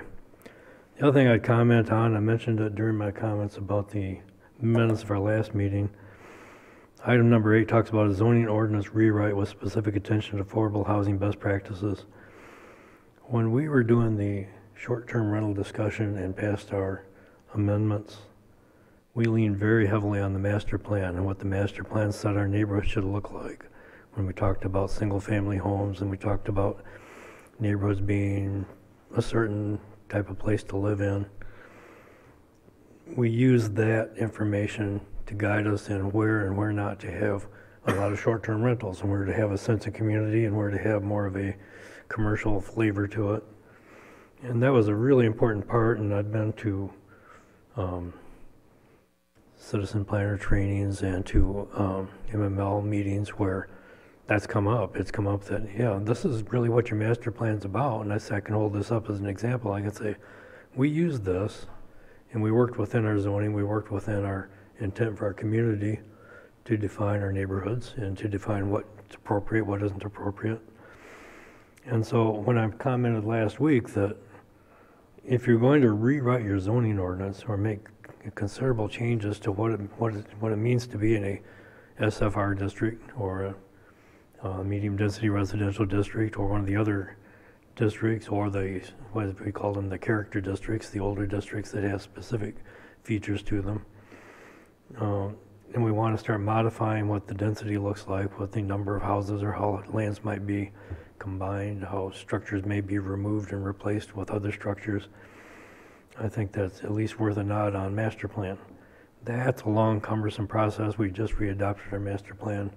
So I would think that rather than this resolution referring to a zoning ordinance rewrite and such, I mean, we're looking for some amendments, which may or may not appear to be like Band-Aids or first steps, but at least it would be a start without a total redefinition of our neighborhoods. So I have a little bit of issue with the way paragraph 8 reads as a zoning ordinance rewrite. I'd rather it said zoning ordinance amendments. But I think the real point here is that our master plan really does speak to things such as density and the types of housing and how people live in their neighborhoods. And if we're going to get very deep into the weeds about how we're changing how neighborhoods work in a nod to affordable housing or to enable affordable housing, it's worth looking at what the master plan says about it. That would be an excellent task for the Planning Commission. I'm not going to try to do the work for them. I'm just pointing it out that this is how we did our last go around with significant changes to zoning and how it impacts neighborhoods. Other than that, I think most of this makes sense, even the specific zoning amendments. Again, I would go back to where it talks about 2-unit dwellings and only lists SE and OT and OS and nothing else. And it's like, well, let's broaden our view here. Let's think about what makes sense and where it makes sense, but let's involve the entire community, because this really is a community-wide issue. So, I can support this as it is, but those are my reservations. I wouldn't mind seeing some of these minor changes made. Well, the specific point in the plan, zoning ordinance rewrite with specific attention to affordable housing best practices, I don't know if it would confound the intent of the committee if that read, zoning ordinance and master plan amendments with specific attention. That more get at what you're talking about, I would just include master plan in there? Well, more get what I'm talking about rather than going through the arduous process of replacing your zoning ordinance, and also the process of making drastic amendments which don't look at how we define these neighborhoods. I think those two things need to work together. So I think if I were charging the planning commission with coming back with ideas, it would be keep those documents together and try to keep the changes manageable. Pat, the way that could you read what you suggested again? Just zoning ordinance and master plan amendments with specific attention to affordable housing best practices, just setting the stage for those future amendments that do come forward, have an affordable housing, specific attention to affordable housing best practices, that we would encourage them to begin work on the master plan and or the zoning ordinance. I think the reason the committee talked about the zoning ordinance was because we just, 2016, had a master plan amendment. So the natural thought process is, well, we updated our master plan, now we look at our zoning ordinance and try to inform that new zoning ordinance using the master plan. So I don't think it was anything deliberate or intended to say, let's not amend the master plan, but I mean, we could. Well, all I can say is that when we went through the short-term rental process, we leaned very heavily on the specific language in the master plan. And I'd like us to be able to do that again. I see Bob's point. As you've been talking, Bob, I'm remembering back to my planning commission days and to that committee that we were on as well, that we did make reference to the master plan quite a bit and really tried to stay true and honor it and its intent. And I think if we were to leave this as it's written, those two are going to, the master plan is going to butt heads with the zoning ordinance pretty quick with some of these attempted amendments that I think, we want to make these changes, but, and the committee seems to want, has said that we want to do these changes, but if you've got the parent organization or the overriding driving force behind it saying one thing, and then you've got amendments to the ordinance that say the exact opposite, well, that's just not going to work. So you almost have to look through the master plan a little bit. And the master plan rewrite that we just did in 2016, the significant changes we made were in regards to, I think, dune residential neighborhoods, and I don't. There's a very heavy emphasis on sustainability. Or sustainability, that's what it was. There may be elements of it, they're in place. I'm just concerned that when you talk about specific districts, that you could be looking for a conflict unless you look at them together. Yeah. So, but all that to circle around and say, for me, the way that you rephrase that, I think, would cover that without changing the overall intent of the group, it would seem. I don't speak on their behalf, but I know you two are making eye contact, Ryan. Ryan and Mike are here. They were both on the task force, as were Jerry and Denny, so. Yeah, Jerry and Denny, too. Go right ahead. And I think Jennifer would probably say this if she were here. Bob, Can you introduce yourself, Ryan, for the folks at home? Sorry, Ryan Kilpatrick with Housing Next. I think if Jennifer were here, Bob, she would say you're exactly right, that any amendments to the zoning ordinance must be rooted in the master plan, and that's per the Zoning Enabling Act and the Planning Enabling Act that were adopted in 2006 by the state legislature. So regardless of whether it's a zoning rewrite or it's a zoning amendment, the Planning Commission would be obligated to follow the master plan. And so I think probably what will likely happen is, based on the Housing Task Force recommendation and the work of staff going forward, is they'll evaluate kind of the low-hanging fruit in the zoning ordinance, where it comports with the master plan, and make those initial recommendations.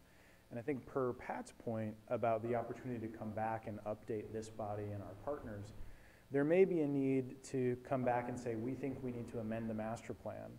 And that would likely require additional public input, which is a more lengthy process. As you all know, the master plan is required to be reviewed every 5 years, but you can update it as often as necessary.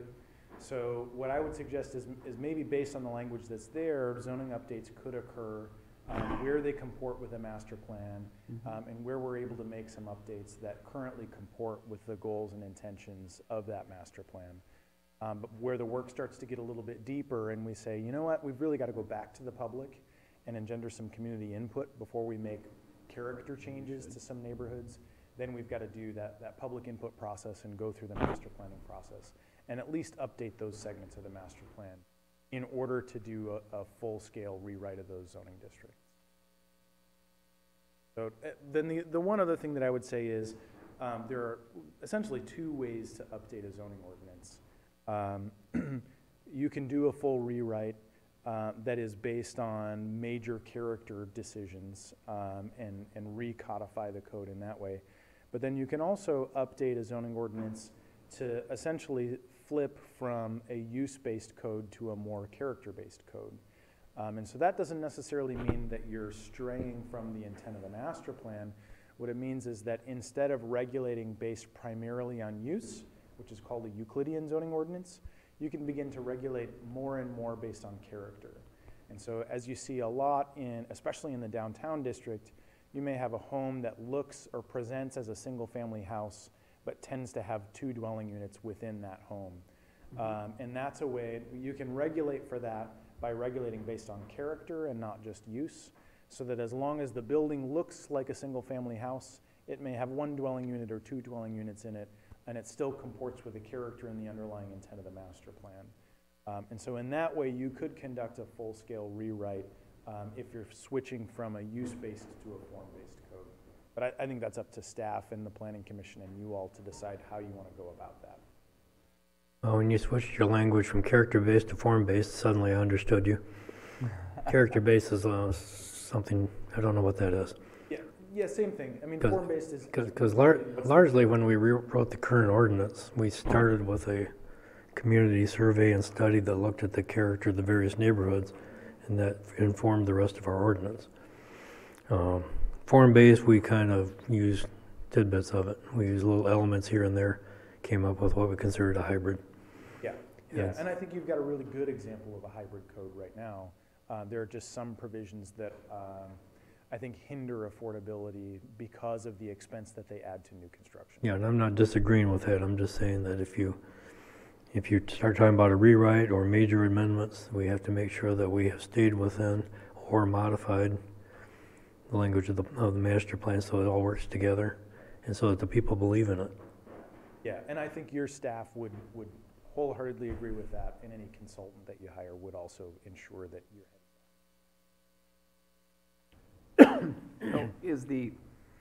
Okay, so then, Ryan, thank you for articulating it very nicely. In this point 8 here that we've been talking about, zoning ordinance rewrite with specific attention to affordable housing best practices,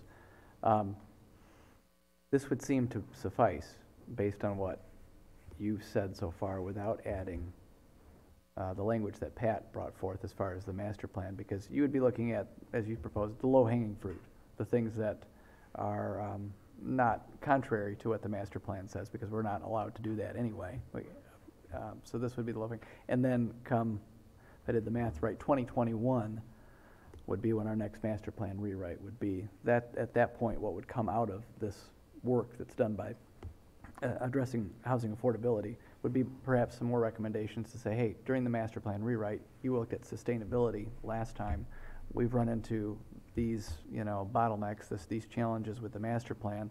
In order to conform with it, we'd suggest you open up a public hearing and take some input on these major changes. Am I following right? Yeah, well, so I think the next time you're obligated to update the master plan is 2021. Right. We could do it before. Yeah, you could absolutely do it before. You could undergo a whole-scale master plan update or simply make some minor amendments based on public input and based on this process.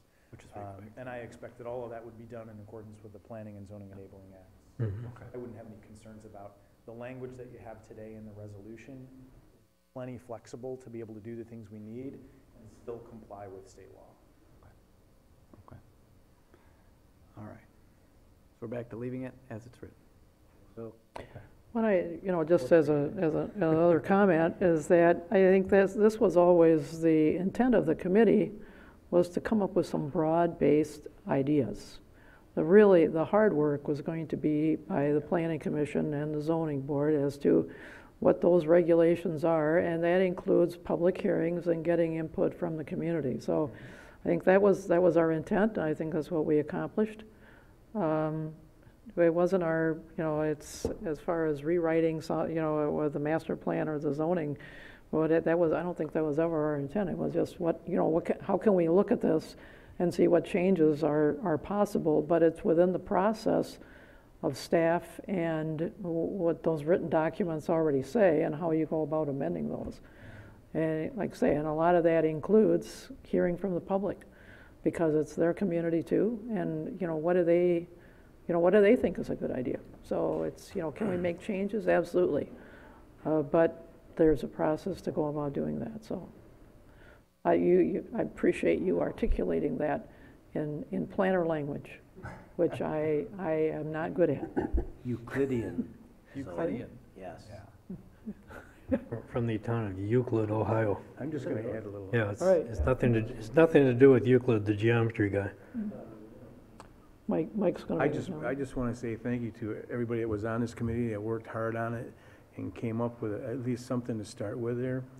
So I just want to say thanks again and bringing it forward, and I'm willing to move forward on it. Well, as long as we keep in mind that there was intent here and not just the black and white stuff, then yes, I would support this. All right. Good deal. Thanks, Ryan. Any other comments? I just think I agree with you. We looked at the broad picture of this thing, and we brought it, we made it broad as we could, so the Planning Commission and the Zoning Board can take a look at this thing, and they can make recommendation back to us. And I think that's what we did, and I think we accomplished what we wanted to do. So, I think, so I'm ready to go forward for this too. I think, and people on there, I want to say thank you too, and I know Mike was on it, and I was on it, and Jerry, and you were on it, and I just appreciate everybody that put their thoughts forward on this thing, and I think we presented a broad picture, and I think now we have to narrow it down, but I think that's not our job, that's the zoning boards and the Planning Commission. So I'm very satisfied with what we did. All righty. I think we're ready to vote. Fritz, Yes. Manetza, Yes. Bruger, Yes. Scott, Yes. McCaleb. Yes. On to a report by City Council. That was our last item. Who wants to start? I gotta remember what I did. Yeah. Well, seeing that nobody else wants to speak up, right. it's nice to see the pier nice and smooth and really nice. Looking forward to having the catwalk put back on next year. But I was talking with a fisherman out there, and they're going, man, especially the older guys, they're saying, man, this is fantastic, because they used to have to take little stools out there to get down onto the lower level. Now they got it so it's really nice for them to be able to just take and walk down there. When you get old, it's kind of difficult for you to get up and down levels in that. I had a gentleman come in today, and he was just coming, he's saying thank you, because he's heading out to go fish, and he's got his fish poles in there, and he says, see that stool there? I don't have to take it out here no more, so. And I said, well, that's good, you know, awesome. it's nice that you can go out there and sit on a pier, but it's absolutely gorgeous, it looks really nice. It's very accessible for handicapped people now. It makes it easy ramp for them to go. You don't have to worry about chuck holes and that. It's been a long time coming, Pat. And me and you have been trying for this for how many years? And finally got it done. So I'm very, very proud. It's really good. And also, I've been hanging out down to waterfront net, and boy, I tell you what, the stadium is packed. It's got people down there doing lunches again. I see that down there. It's just unbelievable. And town has been very, very busy. If you walk through town, we had our sidewalk sales, and I don't know how they did, but I've seen a lot of people walking around with packages and that, and that's what you want to see if you're in business. You want to see people walking with packages. So kudos to those guys downtown and bringing more people in. And my neighborhood was packed with cars. I always know when it's busy downtown. When it's in my neighborhood, there's cars all over, so it looked good. So I just want to say thank you for them guys for bringing people into town, and there are a lot of good positive things from people as they walk by my house. So that's all I have to say. Well, that's good. Thank you.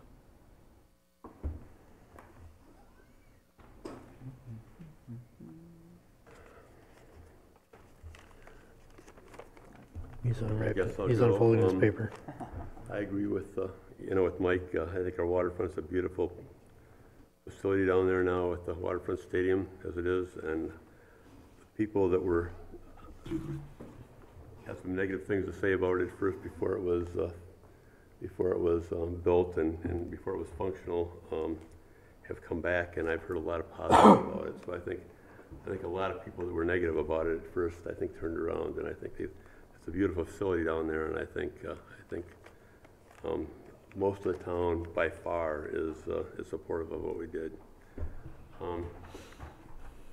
The other thing, I went to the airport board meeting, and there's some things that are going on that's really happening with the airport, and I asked Earl for some more information, and I got it from him. So anyways, last month they sold more fuel than any other month, 4,366 gallons of fuel,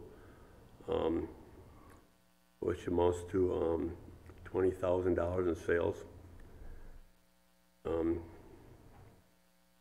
In the last few months, more fuel than they did in the entire previous year, 2015 or 16. And they doubled the amount they sold last year at the same time.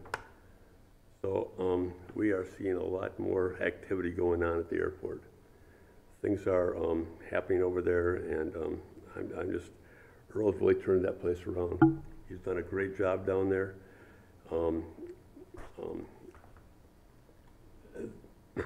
They have more airplanes on the field than any other time since the 1990s.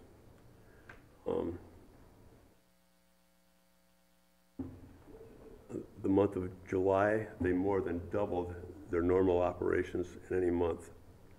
Skydiving operations have been very successful. Some weekends, there's 100 tandem jumps that take place there. So, activities in the airport and what we're seeing happening over there right now is generating more business and more money than we've had happen in a long time. We are out of hangar room right now. There's no place for another plane to go, so we got to make some more room for other planes coming in. But so we have to get some of those people out of there and make some more space. But I'm just happy to see what's going on at the airport right now. It's things have really turned around since Earl came there, and this year is just unbelievable. So I just want to congratulate Earl and the people that are working at the airport, and congratulate them for what's going on there. And we still have some repairs to do on some of the doors that got damaged yet, and we got insurance money to pay for that, but they haven't happened yet. So we need to get working on that. And overall, I think the airport really turned itself around, and I just want to congratulate Earl for that, and the other staff that are out there too. So that's all I have. Thanks, Denny. Next. Keep on going down the line here.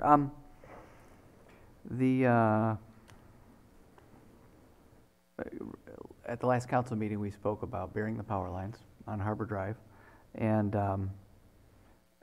asked the city manager, Pat, to let us know where funding could come from to bury the lines for the city portion.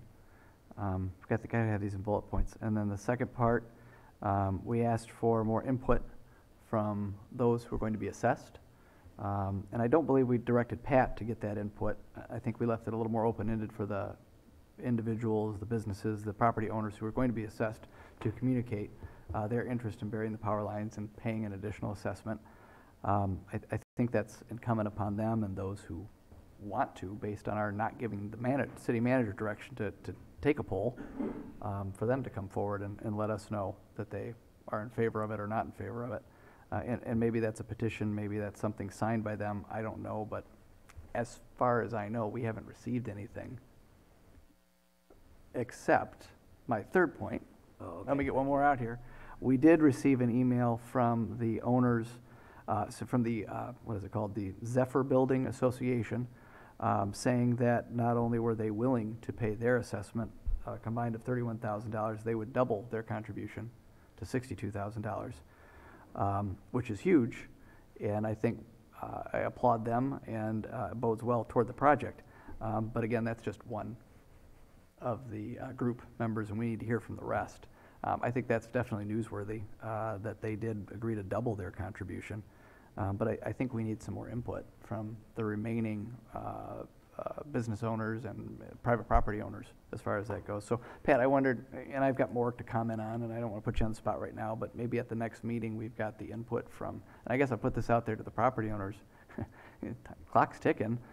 We probably need to hear back from you by the next meeting in order to do this. Next regular city council meeting, and maybe Pat's got some ideas on funding by then, unless you have them now, which, you know, maybe city manager's report time. And then the second comment or question I have is, we've had, and I remember hearing this at the Board of Light and Power, or the, whatever these were, at the town hall meetings that we just had. It's been stated numerous times that we pay more for power than anybody else. It's just stated tonight in the lower peninsula. Pat, I wondered if you could get from Dave or, you know, basically I'd be looking for some really sweet report like Jim presented to us as far as how Grand Haven's water and sewer rates stack up to other municipalities and how much we pay, just so we could actually see. Because I did agree with some of the pushback that we got on that question. Folks saying we view that we pay more than anybody else. Well, it's not really an opinion. That's a fact. We either do or we don't pay more. I'd love to know if we pay more and how much more we pay, because I think that's a part of the whole puzzle going forward. And then on that note, finally, just on the, and I apologize, we did discuss this during the work session, and I know we'll probably discuss this a little bit more, but the Sims closure resolution, the one thing it doesn't say in here, it says some great stuff, but it doesn't say we agree that we should close the plant by June. You know, per the BLP's recommendation, we agree with them that we want to close it. So if we're going to call it the Sims closure resolution, it should say we agree that we're closing it or we're not closing it. I think what we're trying to say is these are some things we want answered and addressed before we vote to close it. The problem with that, I'm just rereading here, bullet point 1 says that by December 31 of 2019, we need to come up with a plan for future power generation. Well, that means that until they come up December 31, 2019, we're not going to vote to close it. I don't think that's our intent, but somehow in here, I think we need to tweak this even maybe more than I thought. So, yeah, there you go. Yeah, forgive me, council comments a little heavy on my part. But that's what I've got. And just one other thing on this closure resolution. I really want this process that takes place to get input from the community, I think is very valuable. I don't, as Bob said, I don't want to leave that just in the Board of Light and Power's hands among them. It's got to be community input. I think we've all said that. So I just got to reiterate that again in involvement from council. Okay, I'm done now. Thank you. Well, I'll comment a little bit on the town hall meetings as well. I attended both meetings. I thought the Thursday afternoon meeting was a little livelier. It wasn't dominated by three people rambling on. It was instead, there was a lot of back and forth from everybody who was there. And I think that there was more questioning of the meaning of questions at that one, which was actually very good. What I took this as, and at least what my takeaway from the town hall meetings was, this was a good idea. It was a good way of knowing what people believe to be true, whether or not they have the actual facts. And it also gives us an idea of what needs to be addressed to inform people so that we don't have misconceptions, or also so that we get ideas of things we might have missed, and there's probably some of those as well. There were some good penetrating questions that ought to be addressed. And so to me, that was a pretty valuable experience, and I don't know that you'll get a whole lot more from more town hall meetings or such, but I think it did give us a window into what the people in the community believe Sims does for them. And I think we got a little off track too in all of this stuff, as Josh just pointed out. You know, the immediate question before us is whether or not we're going to keep Sims open past June of 2020. And BLP needs to know what we're going to do so they know what to do with the money that has to be poured into it. And do we need to pour another $15 to $35 million into that facility, which doesn't make any economic sense? Are we doing it for the right reasons? Do we have a clear idea what that plant does for us? Or should we get that behind us as soon as possible so we can move on to the other ideas that we ought to be working on? So to me, those are the important things, and we have kind of not really addressed the Sims closure directly. Our resolution talked a lot about things that we would like to have as preconditions to closing. Deal with the snow melt, you know, figure out what's going to cost to close Sims compared to keeping it open. We had some good comments, and I've had conversations with other people about the cost of operating that facility is so enormous that pretty much anything you do is a better deal. The whole idea of, does generating power locally really give you energy independence when you don't actually have any fuel for the plant here? Everything comes into this community, whether it's coal, gas, anything else. I mean, we aren't capable of being independent unless we're all renewable and all that source of energy is actually within the BLP service area. So at some point, you're always depending on the outside world. Those are all, I thought those were all interesting things that came out of the town hall as far as what do people know, what do people think they know, and what should we do to have it make a better body of information out there so people can make logical, informed judgments and have opinions that really relate to the issue.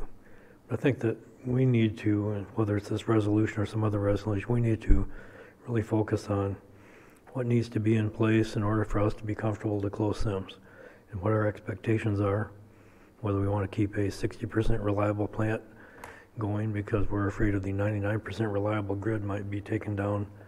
And yes, that is certainly possible, but none of us want to be in the dark for 5 months out of the year with the plant we have now. So there's always a codependence. There's always something that's really ought to be dealt with in a logical and dispassionate manner.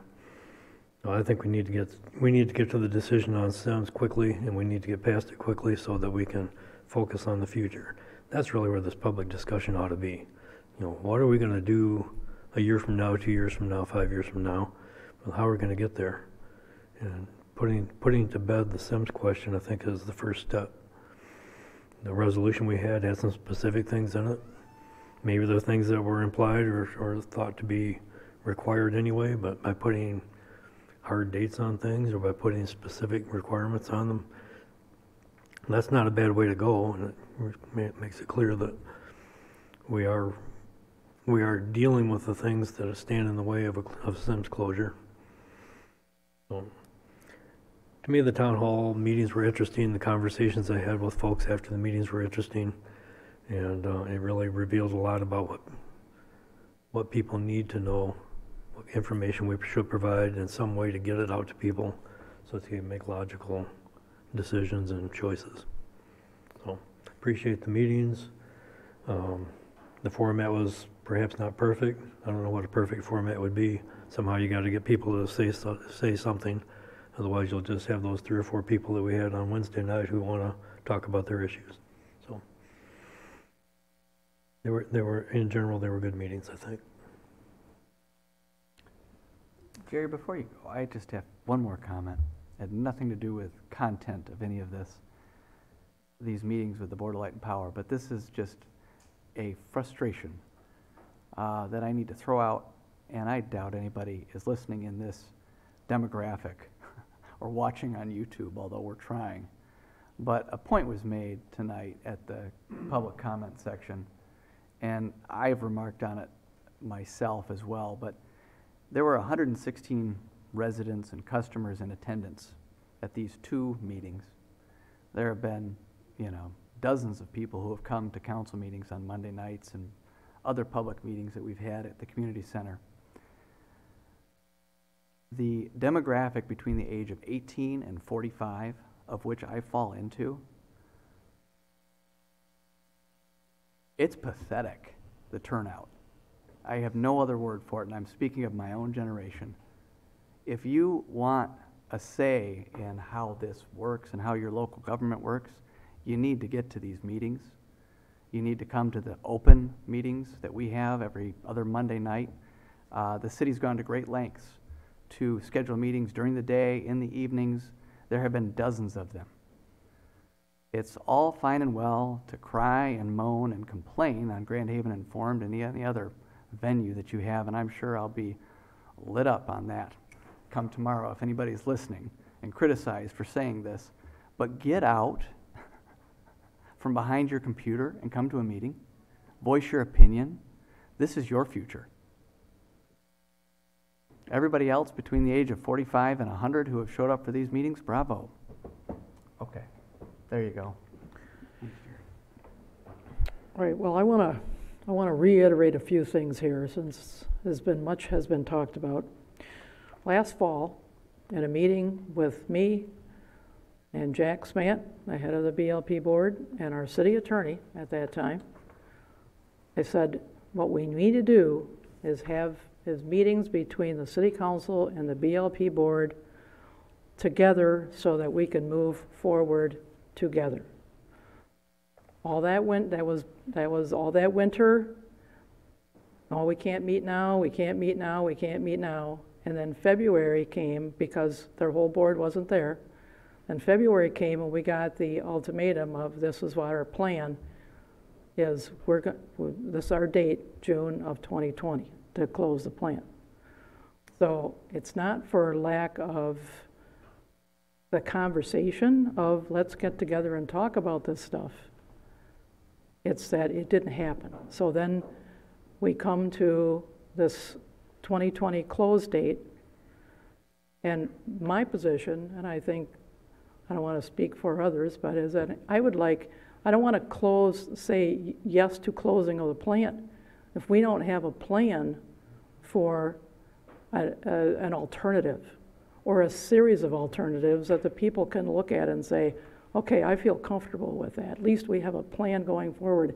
And that plan is not just some pie in the sky thing. It's tangible with direction, with alternatives, and with prices.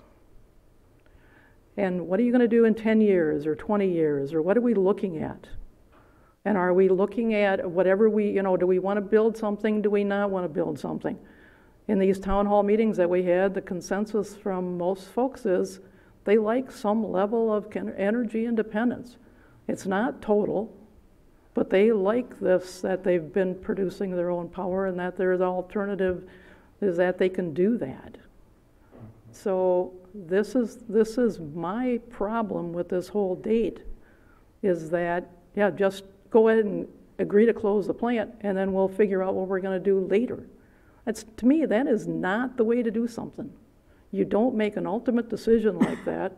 That has far-reaching ramifications without something tangible in place, unless you want to say, okay, we're all on board with that. We're all on board with going on the grid. Forget about anything else.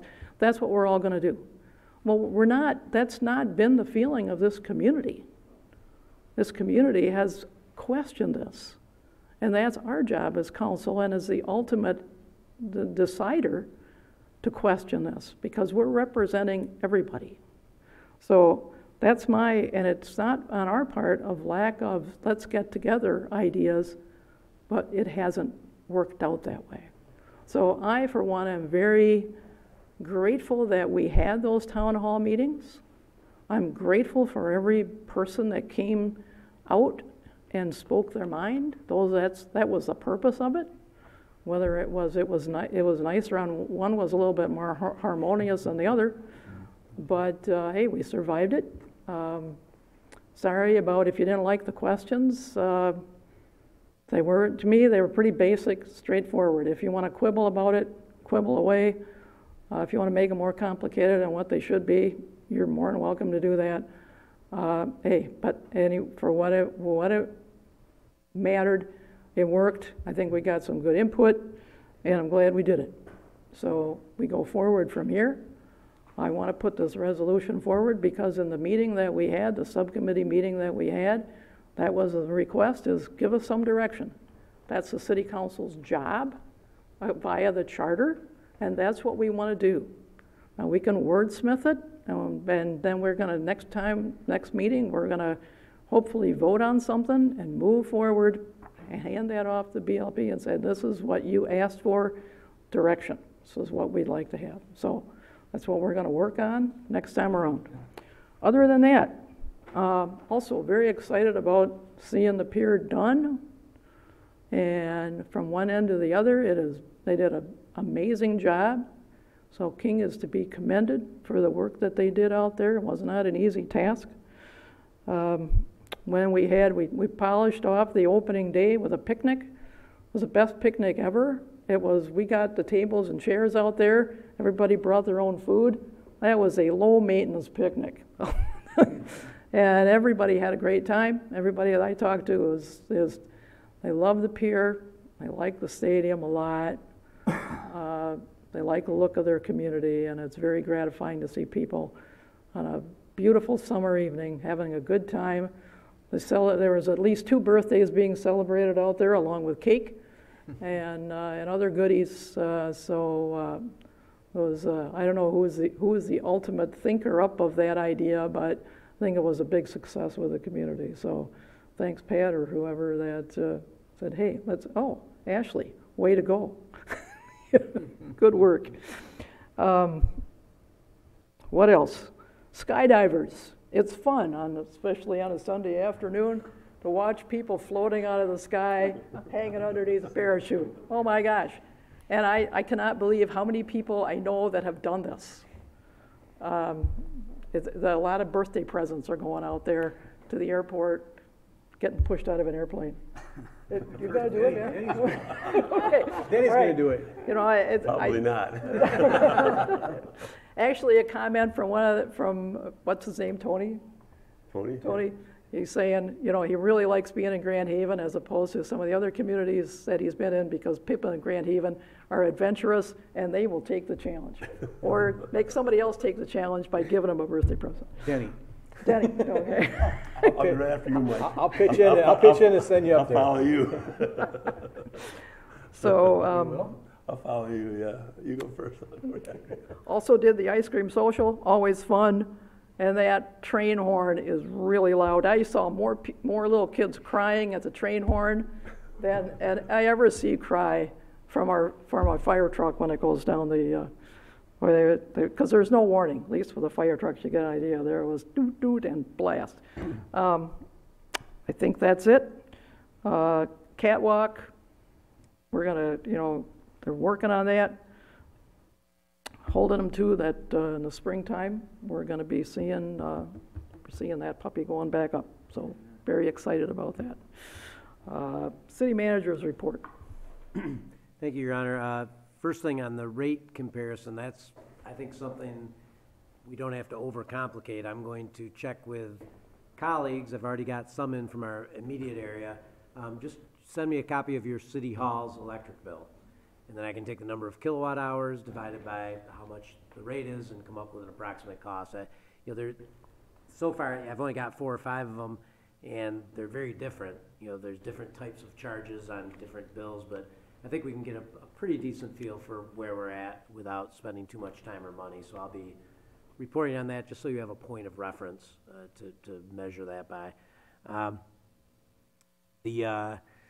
Army Corps, speaking of the Army Corps, that's magnificent. It has been a long time. I think we've been hoping for this sort of thing, and it's smooth and usable. And I know Jerry got a chance to talk to Ryan, who's a gentleman who's been spending, for 30 summers in a row, he's been going out to the state park. He's a wheelchair-bound individual. He's an educator in Grand Rapids, and he lives out here in the summertime. We've probably all talked to him or seen him. And he was on the verge of tears talking to Jerry and me out there, saying that for 30 years, he could never go to the end of that pier, except with help. You'd have to get somebody to help him get out there and bump him down the stairs and get him up different things, but it is accessible now. Now, we're not encouraging people to go out there in wheelchairs or otherwise, but the fact that he was moved in such a way, he came over to me and just went out of his way to say, this is phenomenal. I can actually go out there and enjoy that lake and feel like he's out in it. So I thought that was compelling. Tom O'Brien is retiring, and he has been our ally in this journey to get the pier redone, saying that he wasn't going to retire till he got the pier redone. So I guess now he's going. August 30th, there will be an open house for Tom.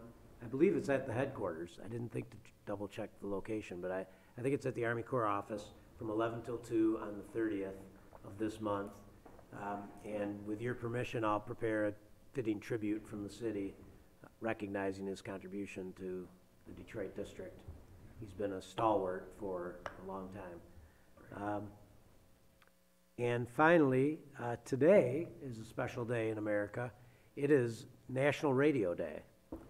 August 20th, 2018 is in fact National Radio. We've got radio here represented. But in honor of this day, I wanted to show you a picture of a young couple. There they are. None other than Eric Kalin and his beautiful wife Amanda. Just a couple years ago, that's what he looked like when he first moved to Grand Haven, I think. But I wanted to share that with you in honor of National Radio Day. That is none other than our own Eric Kalin. I managed to embarrass him. Yeah, let's hear it for Eric. Yay! Yeah, give a standing ovation. Here we go. Hey, Eric. For the listeners at home, he got a standing ovation here at City Council. That's all I had tonight, Your Honor. All right. Gosh, how do you beat that? Oh, we've got another call the audience. Anybody else want to come and say something? This is your second opportunity. Yes, Pat. I am so sorry. I don't know where my manners are. Alex Sin is our new reporter from the Grand Haven Tribune. I'm glad they hired someone named Alex, so we don't have to. We won't get confused. Name, absolutely. But, Alex is our new local government reporter. From now on, you can come over here and sit at the table over here. It would be more appropriate for you. Oh, we kind of like it over here, so we can point our attention to you. Well, Welcome to. They serve beverages up here. It's first class. And popcorn. All right. If nobody wants to avail themselves of that opportunity, go ahead, Tom. I'm Lamoureux on Breton Street. I think you've got to remind, and people know better than I do, but that boat users and boat owners, I'm assuming that the leash law also applies to them. And if it's contacting marina operators or posting notices at launching sites, the idea that you bring your craft in or one you're using and then launch your dog out to the shore so they can poop over everything and then go back to the boat. And it's no joke, particularly because they don't even kick the sand over it. Now, I think you could easily post this and at the same time maybe be more positive and say that City Beach has a spot where they can run around that the city's okay. Is that true, right? Mm-hmm. You have certain hours or days or whatever. Set by the hours, yep. Now, how you reach them, that's up to you. I mean, I would think you could have a public announcement. You could insert something in municipal billing, whether it's Board of Light and Power. You could, well, there's all sorts of ways you can get the idea across if they chose to do it. You can post, have signs posted, I would think, in the marina, or you could maybe even get the marina operator to to sell them some empty bags. But as far as them ignoring the leash law, I mean, I'm not trying to strangle them with their own leash, but they could fall under the same rules that everybody else does. Maybe they don't know about it. Maybe that's the reason, but that's your responsibility to inform them. And I'm sure there's many ways you can do it, whether it's boat launching sites, whether it's marina operators, whether it's boat salespeople. I don't know, because I don't own a boat. But I think you could attach this and remind people that the rules apply across the board. Let's start enforcing them. All right, Thank you. good point, Tom, thank you. Responsible dog owners. All right, anybody else? If not, we will adjourn until next time. So, hey, have a great couple of weeks.